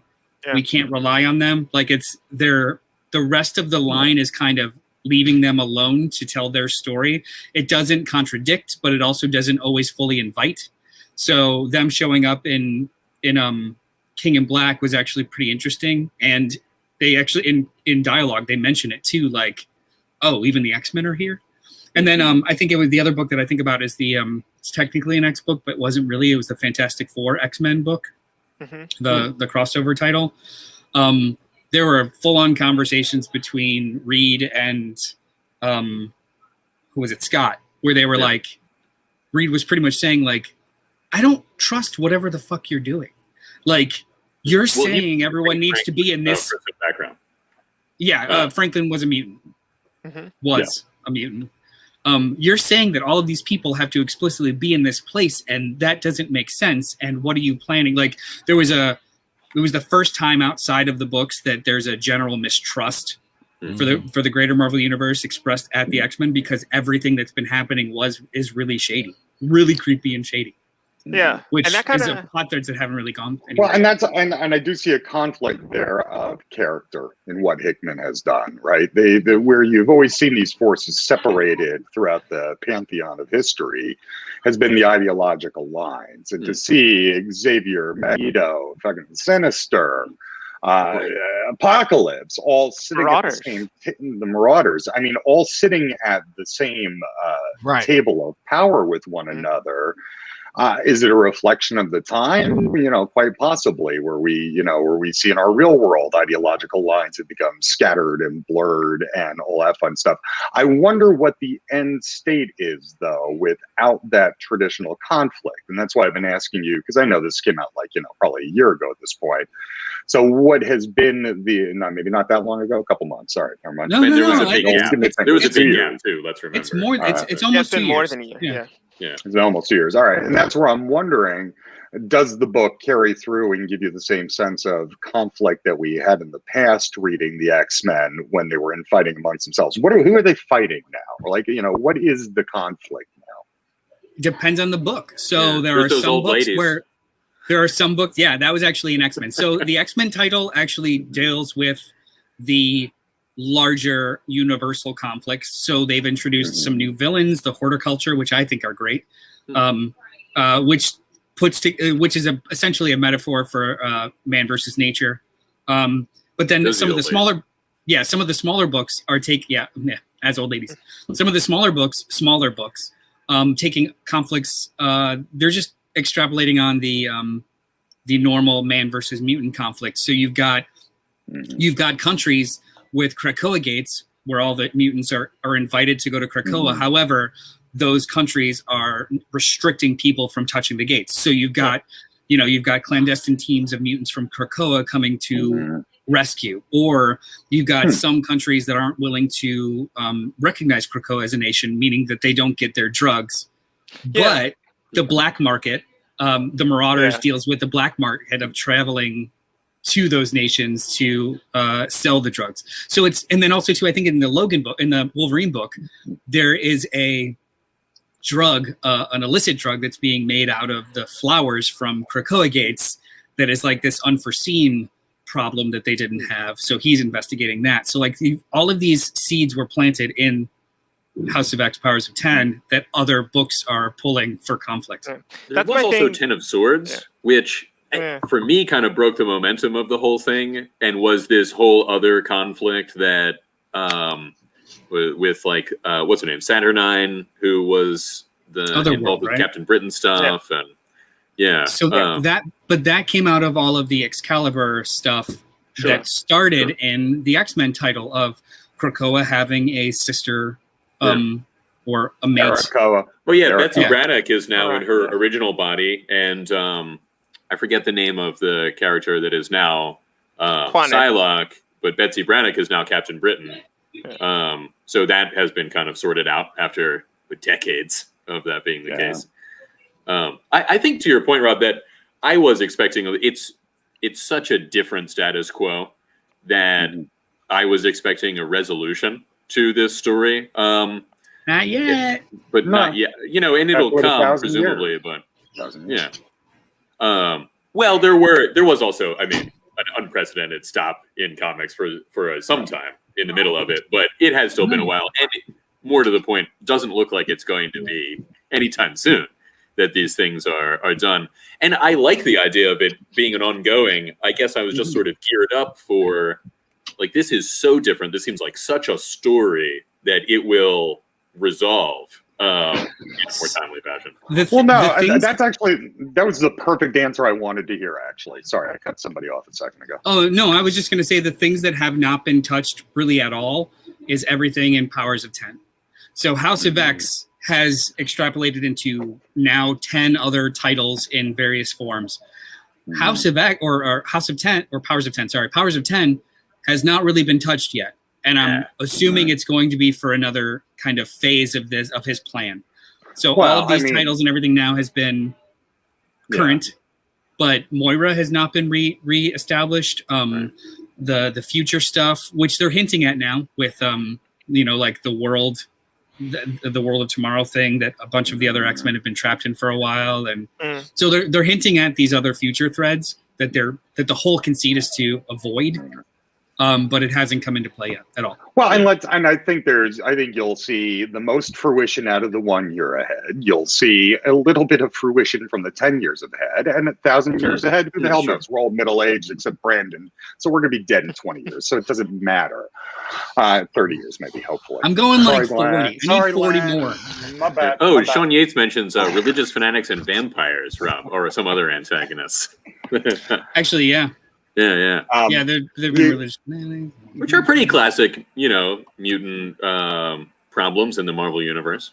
There we go. What I was going to say, though, is that, like, for me, as far as the universe, like, the thing with the whole X-Men and, like, how they connect to everything else, is that, to me, it feels very much like a universe. And so, like, it doesn't, like, while there isn't that main, necessarily, plot thread, like, main book, that's because, I mean, most universes don't have that. Like, Marvel doesn't have like a book that is the Marvel book. It's a Marvel universe, and that's kind of how I read X-Men right now, where like each book, like Krakoa is a mini universe, and each book follows its own aspect of that universe. And that's why like Ten of Swords was very much an Otherworld event, just like King in Black is a Venom event. Like, it's not necessarily the whole. The X-Men have often kind of been like that, right? Exactly. They've often inhabited their own corner of the Marvel universe. Well, but no, I mean, I would disagree in the sense that when the X-Men exploded in the 90s or even in the 70s, there was an acknowledgement from the other books, and that to me is what makes a completely cohesive universe. Like, I can't abide when there's one thing going on over here that is earth-changing, world-shattering, a geopolitical upheaval, if you will, and then the Avengers or whomever are just like, derpy-dur, we're just flying over Krakoa and we're not even going to talk about it, right? Other things going on that I need to deal with. Yeah, I don't like to compare House of X Powers of 10 with 10 of Swords at all, because, like you had mentioned, this, and I say this pointing down to House of X, does deal with that. Yeah. It deals my with House of X, my edition of House of X deals with the greater universe, right? It has those conflicts that are seen outside of just the inhabitants of Krakoa. 10 of Swords was explicitly contained to Krakoa, Arakko, and Otherworld. Yeah. No one outside had anything to do with it. Like, they hinted a little bit of it with the Sword satellite, but even that was just, you didn't have to, like, no other book was a part of it. It was very self-contained. So I wouldn't compare them as being as having the same weight at all. Yeah. Okay. I have one other overarching comment from all this, and I think it'll stir probably a wee bit of controversy. Boy, does Marvel do universal reboots and resets right. From the Secret Wars with the Fantastic Four, building the new worlds and new universes, to Moira McTaggart being the centrifuge of change. I buy into this so much more, and it's so clever on Hickman's part, compared to bullshit like the metaverse being pulled out of DC's ass at the end of Doomsday Clock. Ooh, I liked the end of Doomsday Clock a lot. I don't. This isn't much of a reboot. This is more of a retcon of Moira McTaggart done in a really clever way, but continual. But for it's of a reboot. Well, hold on. What makes this what makes this great, though, in regards to being a reboot, restart, whatever, is that it does not in any way change what we've read before, because the beauty of Powers of 10 was that we're seeing the extrapolated futures without changing the past. And every time that she died, she got to know everything. So everything existed up to a point. Like, she allowed things to just keep playing out to a point, and then she diverged. So that tells us as readers, everything still matters. Everything still happened. Everything still is it's not going to change your back issues. It didn't negate my entire life of collecting comic books. Exactly. But more so in a narrative way, it didn't make you ignorant again. It didn't make you have to relearn anything. You were able to take your information and add new to it, instead of, wait, what's the continuity now? Where does this fit in? What matches? Like, it literally was just a flat line. Yeah. I found it, and maybe I just didn't read it the way that it was intended, but I kind of thought that the world that McTaggart was in, maybe, I forget which version, the 6th or 7th of hers, was the one that we had been reading all along, and then she changed it. So just from the House of X Powers of 10, it seemed like this was a different world, and that they would somehow undo that. But I'm not sure that that was what was intended. It might have been this life of hers is the one that we have always read. Because I don't remember any specific. I thought that the relationship between Magneto and Xavier was different. We're in Life 9. Okay. Yeah. Life 9. So in the Life 9 is the one that's got the divergence. So this is House of X Powers of 10. These are all the failed attempts before it. So were we reading Life 8 all these years, and this is now Life 9, or was it Life 9? We've been reading Life 9. Yeah, we've been reading Life 9 this whole time. Yeah.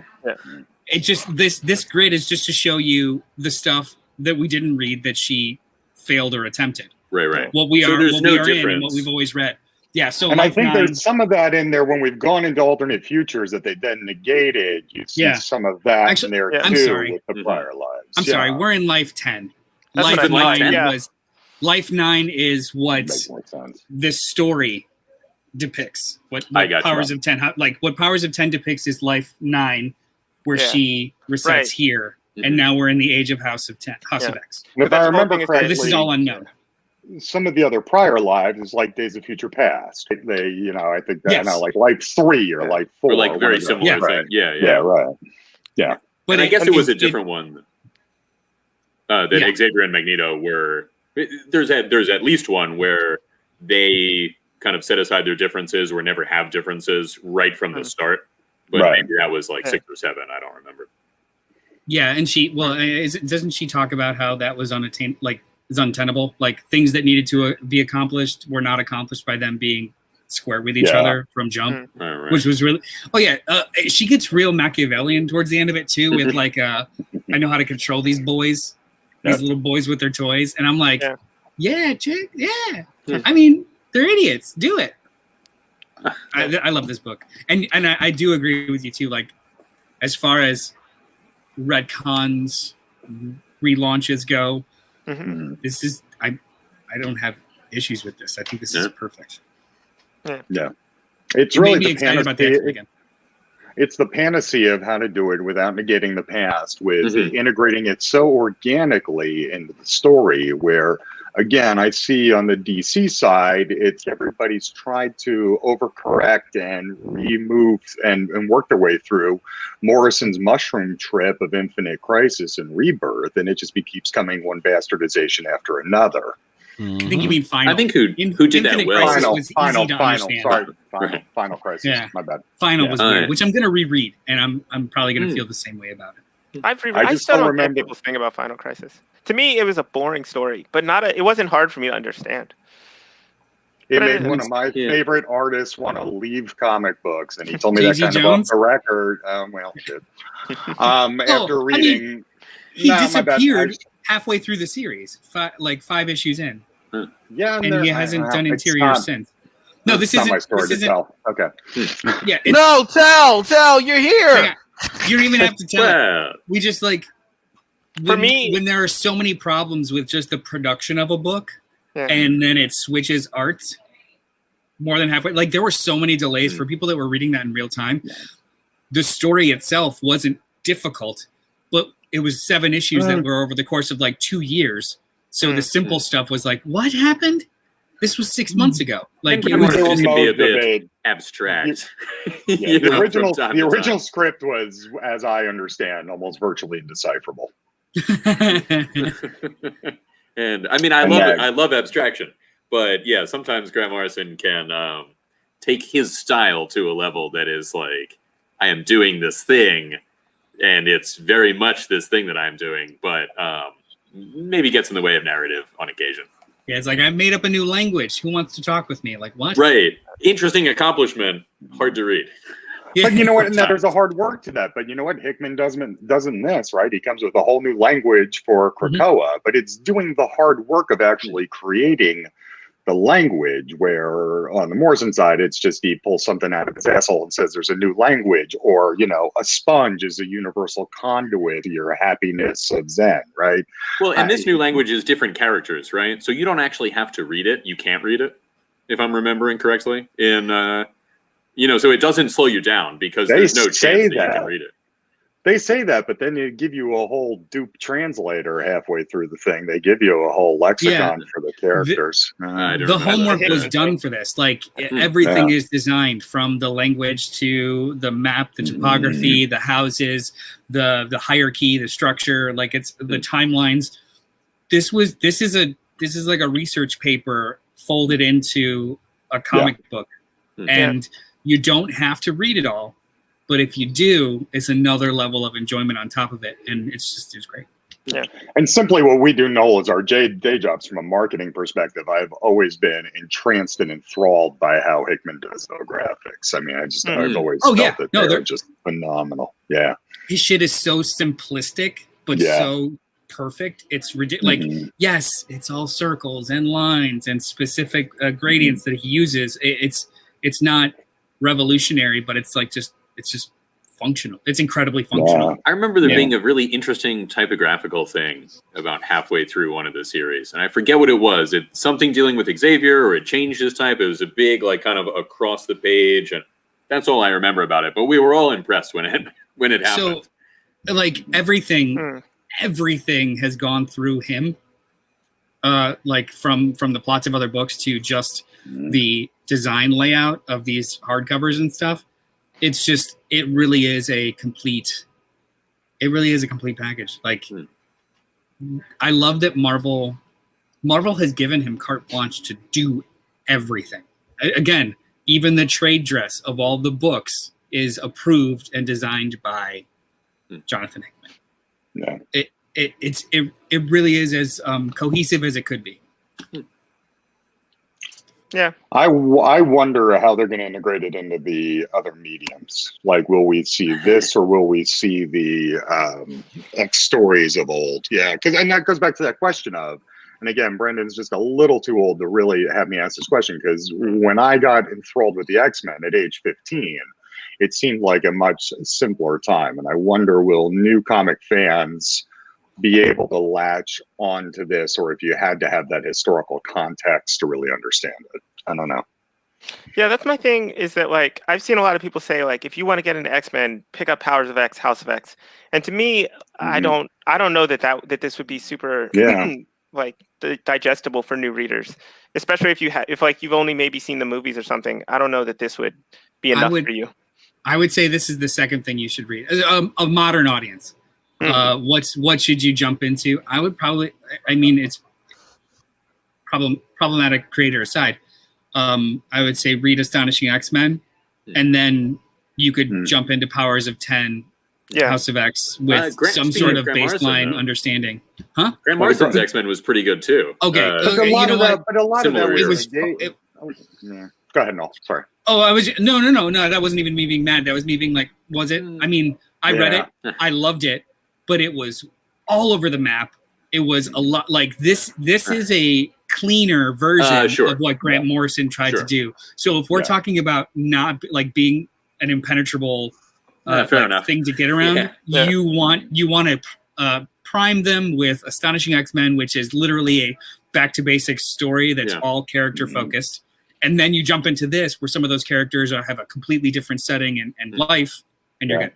Yeah, I think that also answers the question of like how it would translate into other media. It unlikely that it would, right? It's too different, not only from the generally known X-Men, but also from the world that we inhabit, right? That there is this other thing. Now, I'm not going to rule out Marvel Cinematic Universe doing something like that completely, but I would say just, if I had to take a guess, I'd say you'd get more classic. I'm going to be right back. How great would it be if this is just a comic book story? That's fine. Yeah. The way that he chooses to tell this story is very specific to the medium of comic books. Right? Infographics would be tough in. I mean, you could do something similar in an animated series, movie maybe, but yeah, something like that would be tough for a cinematic release. And having people understand all the hierarchies and political states. Right. Again, I think that's only something that old heads are going to care about, right? That's more so than people coming in fresh into the title. Yeah, the idea of everyone working together after so long of being enemies isn't as interesting if this is the first you've ever heard of them. I mean, you could tell a compelling story, but it wouldn't hit in this quite the same manner. Yeah, if you've never read Age of Apocalypse, and I say read, not saw, because that was suck. But if you've never read Age of Apocalypse, there's not as much gravitas as to them all coming to the table together. Right. That being said, though, if you just read this and this is your introduction to Apocalypse, his character is still very much Apocalypse. So he don't seem like the most trustworthy dude. You know what I mean? He definitely still carries the image of like, who is this dark side Thanos looking dude that is sitting at the table with the X-Men? So you are already like in line to like, something might be a little shady with this. Even in story as it's going on. Like the other characters are not sold on Apocalypse. Or Sebastian Shaw is up to some no good. So the conflict is not gone. And Apocalypse still, even in this story, has 4 cats following him around called Death, Pestilence, Plague, and, It doesn't bode well. Atrocity, right? Yeah, no, it's not. Yeah. You judge you by who you hang out with. Exactly. And your name is Apocalypse, and it's not your original name. You have chosen to go by that name.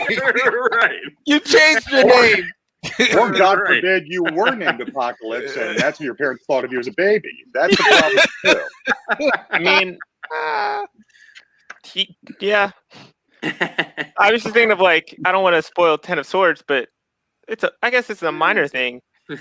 He did literally name his own kids. Like, we found out that his kid, the war thing, the horseman, he's been naming them after his kids. So he did genuinely name his kids War, Pestilence, whatever. Sure. So, That's true. That is true. I Right. watched you all go back and forth on the chat channel about X of Swords, Ten of Swords. That's probably not one I will jump into because it just seemed like a big battle royale. should we talk about whether or not a bicycle spoke is the center? Oh, or yes, which it is not. Yeah. There's more than one of them, but that's all right. Yeah. But God, yeah, that- overall, I personally, Rob, I'm just not into like battle royale stories. So that was like that. There was nothing they were going to do about that. As far as me personally, but I found it to be like this dense thing that went through all of the X-Men comics, some of which I had been enjoying, but some of which I hadn't been reading, and it's not in any way a follow-up to House of X Powers. You know, if you're like, I want some more of this, that's not it. Yeah. Yeah. So, I mean, I've learned three things, I think, between this conversation and the past 2 years, sitting on the sidelines and watching you guys.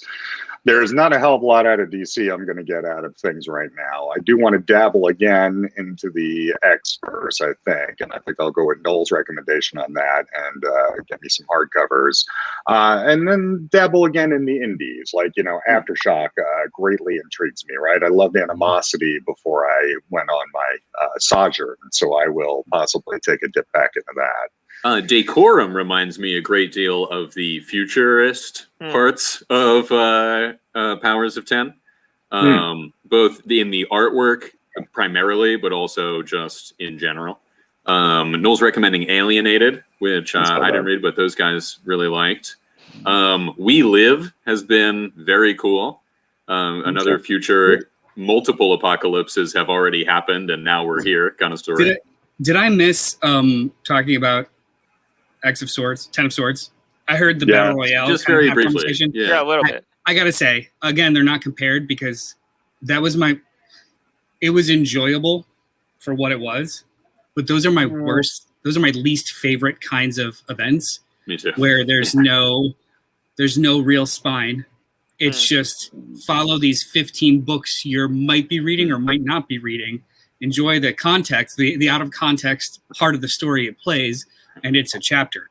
And if you were reading this book, you were reading it because you liked something else other than this story. Other than this, but now you're reading this story. Into it. Yeah. Right. So it was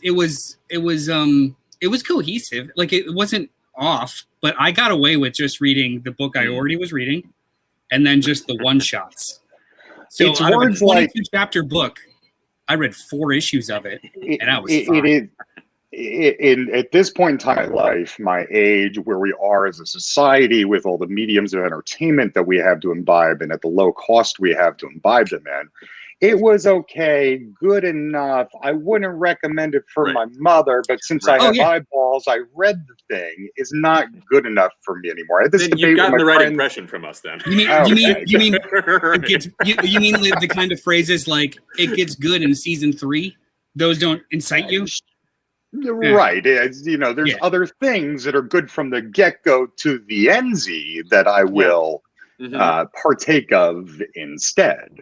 Wait, now, I will say, though, DC, who knows what's about to happen? Like, something different that has come before. Man, we've been saying we don't know yet. Please, Brian. You are the most positive person I've ever met, kind of thing. and I hate it. I like what they're doing, I think. You love it, Noel. I actually did. Wait, can I like behind the curtain? I ran into Brian yesterday. I was clearing off my car. My ankle hurt. He pulls up looking for parking, and he's just like, "Oh, hello!" And I turn around, and I'm just like, "Not right now. I am in a bad way. I love you, but just drive away, and we'll talk later." And my wife is like, "You were so mean to Brian." I was like, "Brian gets it. He's fine. I didn't snap at Brian. It's fine."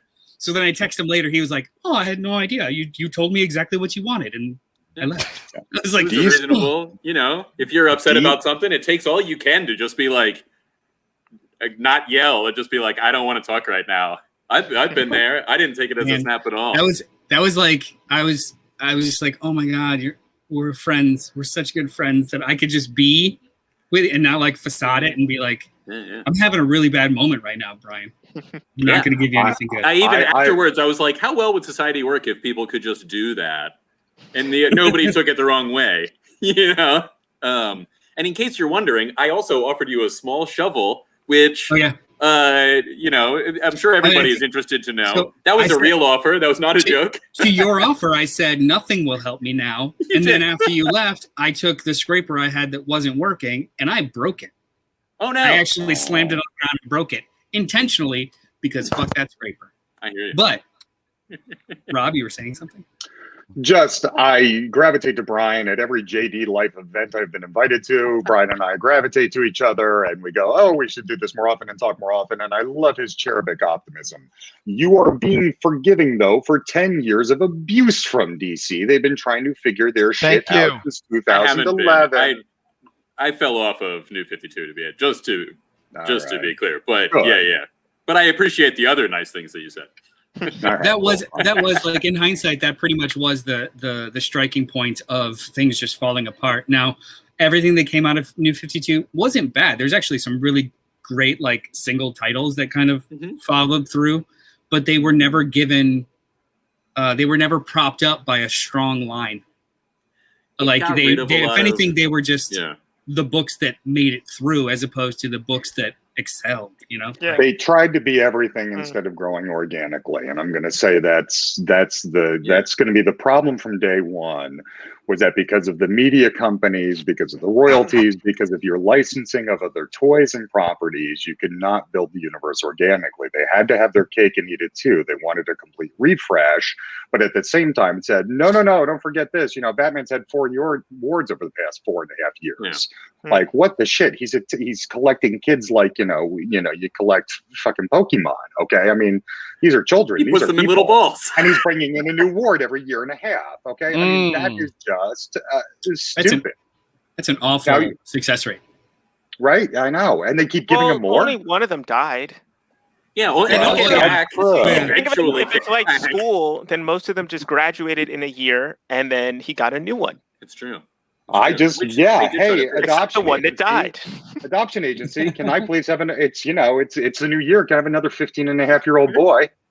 Hi, I'm Bruce Wayne. Yeah. Can we dye his hair black? Because that's how I like them. Yeah. That's my favorite tidbit of knowledge. Now, Court of Owls dye their hair. But it was that in Green Lantern that really messed up I was really excited about the New 52 when it started, and then that lack of history that I think that they were going for didn't work. Batman and Green Lantern had it, but it didn't fit in. Batman and Green Lantern, that's because those two creators were like, nah, fuck you, and just told their story. Right. Yeah. And they were popular enough runs that they could do it. Yeah, they didn't actively negate New 52 status. They just didn't actually care about New 52 status. Right. Which I think simultaneously worked and didn't work, because anything connected to those books suddenly felt a little weird. Like if Batman doesn't really acknowledge that it's a new status quo, then it makes it weird that Nightwing is a new status quo and Red Hood is and everything like that. Yeah, and this is Brandon's got a great perspective of this because he wasn't old as shit when all of this was dropping. And I think back to being the same age and going, there was never a step miss between Batman and Detective Comics in the 80s and 90s, right? They were always lockstep. You always had that continuity and that back and forth, and it was always seamless. Which again, they didn't have when they did the reboot. When they did, if the continuity wasn't seamless, because sometimes it would get a little wonky, then the editor would do their job, and they just put a little caption at the beginning, like this story happened, whatever, or what he's referring to is this, and then you filled in the gaps if you wanted to, and you didn't, and you kept it the fuck moving on. I think our bigger problem. I go back. Well, yeah, go ahead. Well, I was just going to say I go back and forth on the merits of continuity, right? So I feel like, at best, a shared continuity establishes a grounding for these stories, which allows you to at least believe that there is gravitas, there's stakes, things that happen. Like, it allows you to immerse yourself in the story better when there is a thread line of some sort of continuity, whether it's squishy or not. However, I don't like to be chained to continuity for you to not be able to tell the story you want to tell. And I kind of enjoy sometimes just reading a run knowing that it's separated from stuff. So, like, I went back and started reading the Tomasi Rebirth Superman book, which is very much of its time specifically in that continuity. So I'm just enjoying it as a standalone Elseworld thing. Like, it doesn't matter that it doesn't match current continuity, nor do I have to do weird backflips in my head to make it all match. It's just a good story. So I'm cool with that stuff. However, when you're trying to tell these global, consistent or perpetual second act stories across the universe, continuity does matter. Like, it is a key feature. It's not a bug. So stop faking it, right? And when you remove it, like, not just in a mechanics of how it works kind of way, but when you remove this history that has gone into these characters, the second act falls a little flatter, right? Yeah. When you're like, oh, this is a brand new Superman that is very similar to the Superman that you know, but we're still, and I know that they did this in Crisis. I think it also took a while for that to kind of reestablish itself, you know, for things to progress and there to be stories to reference and that kind of thing. A while in that regards, a while was 20 years, whereas now a while is a year and a half, 36 issues, maybe. I think the New 52 lasted for 5 years. It was 52 issues. They actually, like, everything cut off at like 52 anything issues. that started at the beginning, was 52 issues. Yeah, so it really only lasted for about 5 years, and if that's an era now comparative to what an era was before, we're screwed. Oh no, I mean, how does it organically get? I'm sorry. I don't think there was any intention that they were going to take it that literally with the New 52. I think they realized they backed themselves into a corner where they had to kill off emo Superman, for instance, because he sucked. And there were other kerfuffles of the universe. And I think we all saw the culmination of this with the ousting of that entire editorial crew quite recently in the past year and a half. I don't think it was as organic. I think it was organic in its change and all. I don't think it was planned. I think that, you know, we got, what was it called? Where they brought all the timelines together. Convergence. Thank you, Brendan. Convergence, that was, I believe, a Band-Aid, not a plan. That was, oops, we tripped and skinned our knee. Now we need to splint. I don't think that was where Superman first, the one who eventually became basically the pre-New 52 Superman, first appeared in Convergence, right? Yeah. Good advice. Dehydrated, fellas. So a Twitch user, Twicky Me, has just asked us we've been going for 2 hours. It's a water check. Stay hydrated. I do love water, and I love drinking water. Good advice. Oh, and in a way of like segueing to something else, and then hopefully shutting this bad boy down. I just wanted to let people know, Brandon, you just reread a whole bunch of New Mutants. I actually just watched the New Mutants movie last night. Don't spoil it. I'm not going to spoil it. What happens at the end? Like the last 10 minutes. I mean, there's not. There were closing credits. But they are long these days.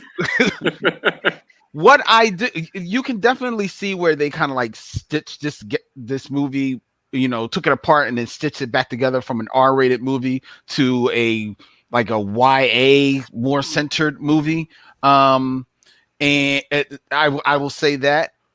But that not being said, it's not a bad movie. It's okay. It's okay. It's better than anything like the Age of Apocalypse or Phoenix stuff. It's okay. It's okay. The people it's unfortunately got a bad rap, I think. We watched it a couple weeks ago, and it's a television pilot. It's that level of decent. Like, it's not garbage. I'll give you that. It's not incomprehensible, but it really feels like a CW show with a higher budget. Higher budget, yes. Yeah, I'll give you that. The tone of it is just like, okay. It got locked in production hell for what? 3 years? 4 years? 3 years. Yeah, it was a while. Yeah, they filmed it 4 years ago. When it's interesting that you say that it feels like it was changed from R to YA, because based on what I remember the director saying, he was saying it wasn't that like heavy and it wasn't that scary, and that the trailers were misleading, and that they actually were going back to make it more scary because that's what people seem to gravitate to based on the trailers. So it's interesting that you felt that it was. But I believe him from that. But if I remember correctly, even after that, they went back in and reworked it again. So they may have went into like, oh my God, the scary stuff is working. Let's heighten that up. But then they said, especially when it looked like 20th Century was going to get sold to Disney, they're like, we may need to like tone this thing down a little bit, because they didn't know where it was going to go, what Disney was going to do with it. They didn't know Disney was then just going to shelf it, and then just future revenue. I think is something they consider more nowadays. So it's like, it's how will it be on the streaming service if it's going to be on Disney Plus? And also, how well will this integrate within our plans for the Mutant universe? Right, we introduce these characters now. We could be backing ourselves into a corner when we finally need to launch our mutant cavalcade on the world. Few companies credits now, like more so Disney than Warner right now, but I think Warner's getting there. To their credit, they're not necessarily talking down to the audience anymore when it comes to cross-platform use of characters. Like, they're allowing for the space now for it to be like, yeah, that's the X-Men, and yeah, those are the Avengers. It's not the same. You guys know that. Like, they're not they're not taking for granted that the audience is that stupid anymore because superhero content is so prevalent. They know the difference between this to this. Well, and presumably two Constantines will be running at the same time, or two Flashes will be having a Superman show and a Superman TV show. Like 20 years ago, that wouldn't happen. Period. Like, they wouldn't allow that to because they think the audience is too stupid to understand this is happening over here where this is happening over there. Like Warner now is kind of getting into it too, where it's just like, yeah, we have a television division. Yeah, we'll do the Snyder Cut garbage, but yeah, we'll also still explore like the movies, and they don't necessarily have to connect, just relax, which I actually appreciate. I think that's pretty cool. And the future viability of the I think 20 years ago, Disney would just straight up shelf all of the X-Men movies, period, put them in their vault, and that's that. Whereas now it's like, yeah, it's content for the streaming service. Do it. Great. Awesome. We'll make new ones too. It's fine. Hey, put a lot of money into it already. It's already filmed, mostly made. Why not? Len, did you have a question between the New Mutants movie and Brandon just reading the New Mutants comic book? Was there a tie there or just a segue? Just a segue. Kind of like segue. Cool. Yeah. All right. That's I didn't want to lose a point. If there were I appreciate you, but no. Those are fun things. Have you guys ever ridden one of those? Well, no. I want to, though. Comic book? What's that? No, it's that quick. Comic books? Yeah, you don't ride your comics? Wait, that was something I was going to bring up, actually, comic books. Did we do recommendations? Because I know, like... Do we? No. I was thinking since we talked about House of X, Powers of X, recommendations for where to go from here, if anyone else has recently gotten into it. And I wish Noel Marauders and the main X-Men comic would be, if you like that and want more, that's where I would go. Yeah. I would recommend those. Hellions is also real good. I'm looking at. I enjoyed Excalibur. I like that kind of thing. Excalibur was fun. Yeah. Okay, and the first every X Factor book. Every title. That's the thing, yeah. No, that leaves out several, actually. Fallen Angels, I would not personally read, and I think that was Fallen Angels was the only one that got canceled. So yeah, exactly. But no, Marauders and the main X-Men would be my small, top few to do. I would also recommend New Mutants if you get the trade and you get because New Mutants was written by Hickman and someone else. If you just get the Hickman one, I think that was really good. The other one I think was just okay. New Mutants was good because it tried to capture a little bit of the vibe of like the heyday of New Mutants. That was kind of really? Yeah. Well, so Rob, it does a two kind of stage thing where there's half of it like every other issue takes place in right. You forget about it because they're totally unconnected to each other. But one of them is out in space, completely different, like watercolor type art. I like that one a lot. The other one is in somewhere. Oklahoma, I want to say. What's that? I want to say Oklahoma. Something, yeah. It's like on a farm. It's like a farm. Yeah. There's like a drug running thing. I think that's where the. But Rob, the one they're talking about that was in space is the Hickman one. So like I was saying, if you just pick up the Hickman trade, that one follows like the original New Mutants. They're like on a little mission together, and that one's real fun. The one on the farm has an interesting it does interesting things for the world because it's like it does actually carry on from the House of X, Powers of X thing where it's like there's some terrorists who are upset because their country isn't getting the drugs, and so they're going to try and like stage a hostage situation to get the drugs. It's an interesting premise, but the story's not that great. But they're not exactly the New Mutants anymore, though. If they're 42, right? Yeah. You said it follows the original New Mutants. It's like the New Stone Age. I mean, the crew. Like okay. it's Magic, Rain, Danny Moonstar, Karma, Sunspot, Cannonball. Yeah. All characters I like. They've been killing all the younger mutants so that they remain. The newest mutants. That's the reveal. I'm sorry. Yeah. There shall be no future generations. Right. Oh, another recommendation since Nolan ain't back yet to shut down the show. I watched on Netflix. There is a very cool animated series called Kid Cosmic from Craig McCracken, and it talks about this kid who this spaceship falls in the desert, and these rocks fall from the spaceship, and this little kid finds the rocks, and he just knows they have to be powered rocks that will give him superpowers, and he just guesses that. And that's all that it's about. That's all it is about. And then like hijinks ensue from there. It's really cool. It's 2D animation, but it's done in the way that it looks like it's almost like a comic strip type of vibe to it. It is really, really smart. It's fun. It's is it an 10 ongoing episodes. thing, or is this? It's the season 1. This is season 1. It's 10 episodes. And it's funny. It's imaginative. It's serialized, but you can still like rock into it. It's really cool. Kid Cosmic on Netflix. I highly recommend it. Say hello, Kelly. Hello, Kelly. Hi. Hey, Kelly. Hi, Kelly. I think, are we ready to wrap this up? I think. Yes, we've been we're ready waiting for for about 20 minutes, probably. Yeah.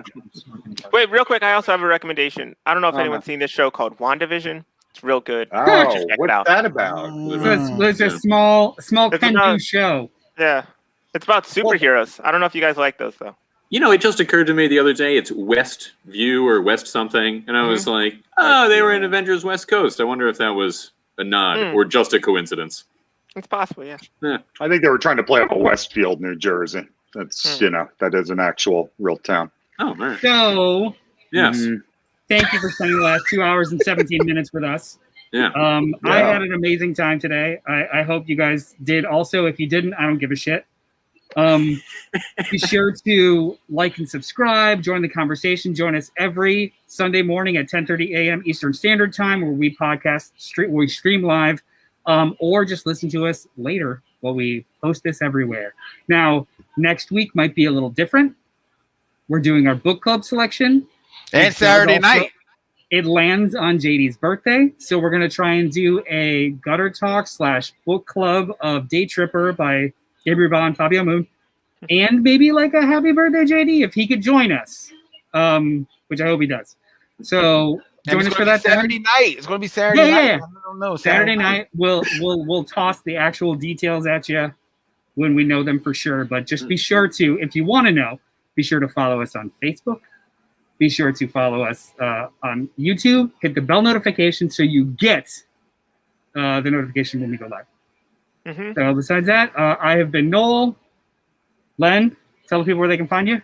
Yo, holler at me every place you find a Black Tribbles or the Me Show mission. Holla, holla, holla. Peace, be safe. Brian? Hey, I'm Brian Lieb. I'm at brianliebdesign.com. Brandon? I'm Brandon. I don't have anything, so just come here. Subscribe here. Yeah, you got a window in behind you. People can knock. do. Yeah. Just come on over. And the amazing Rob. Thank you. I'm not so amazing anymore. I'm just Rob these days. And I want to do a podcast again. So if you're a Facebook buddy that's listening to this, give me some ideas because I want to do it and do it right. All right. That's all I got. Yeah. Much love, guys. I missed you. Yeah, it was great to have you, Rob. Rob and Brandon. It was awesome. Thank you for joining us, everybody. We'll talk to you next week. Bye.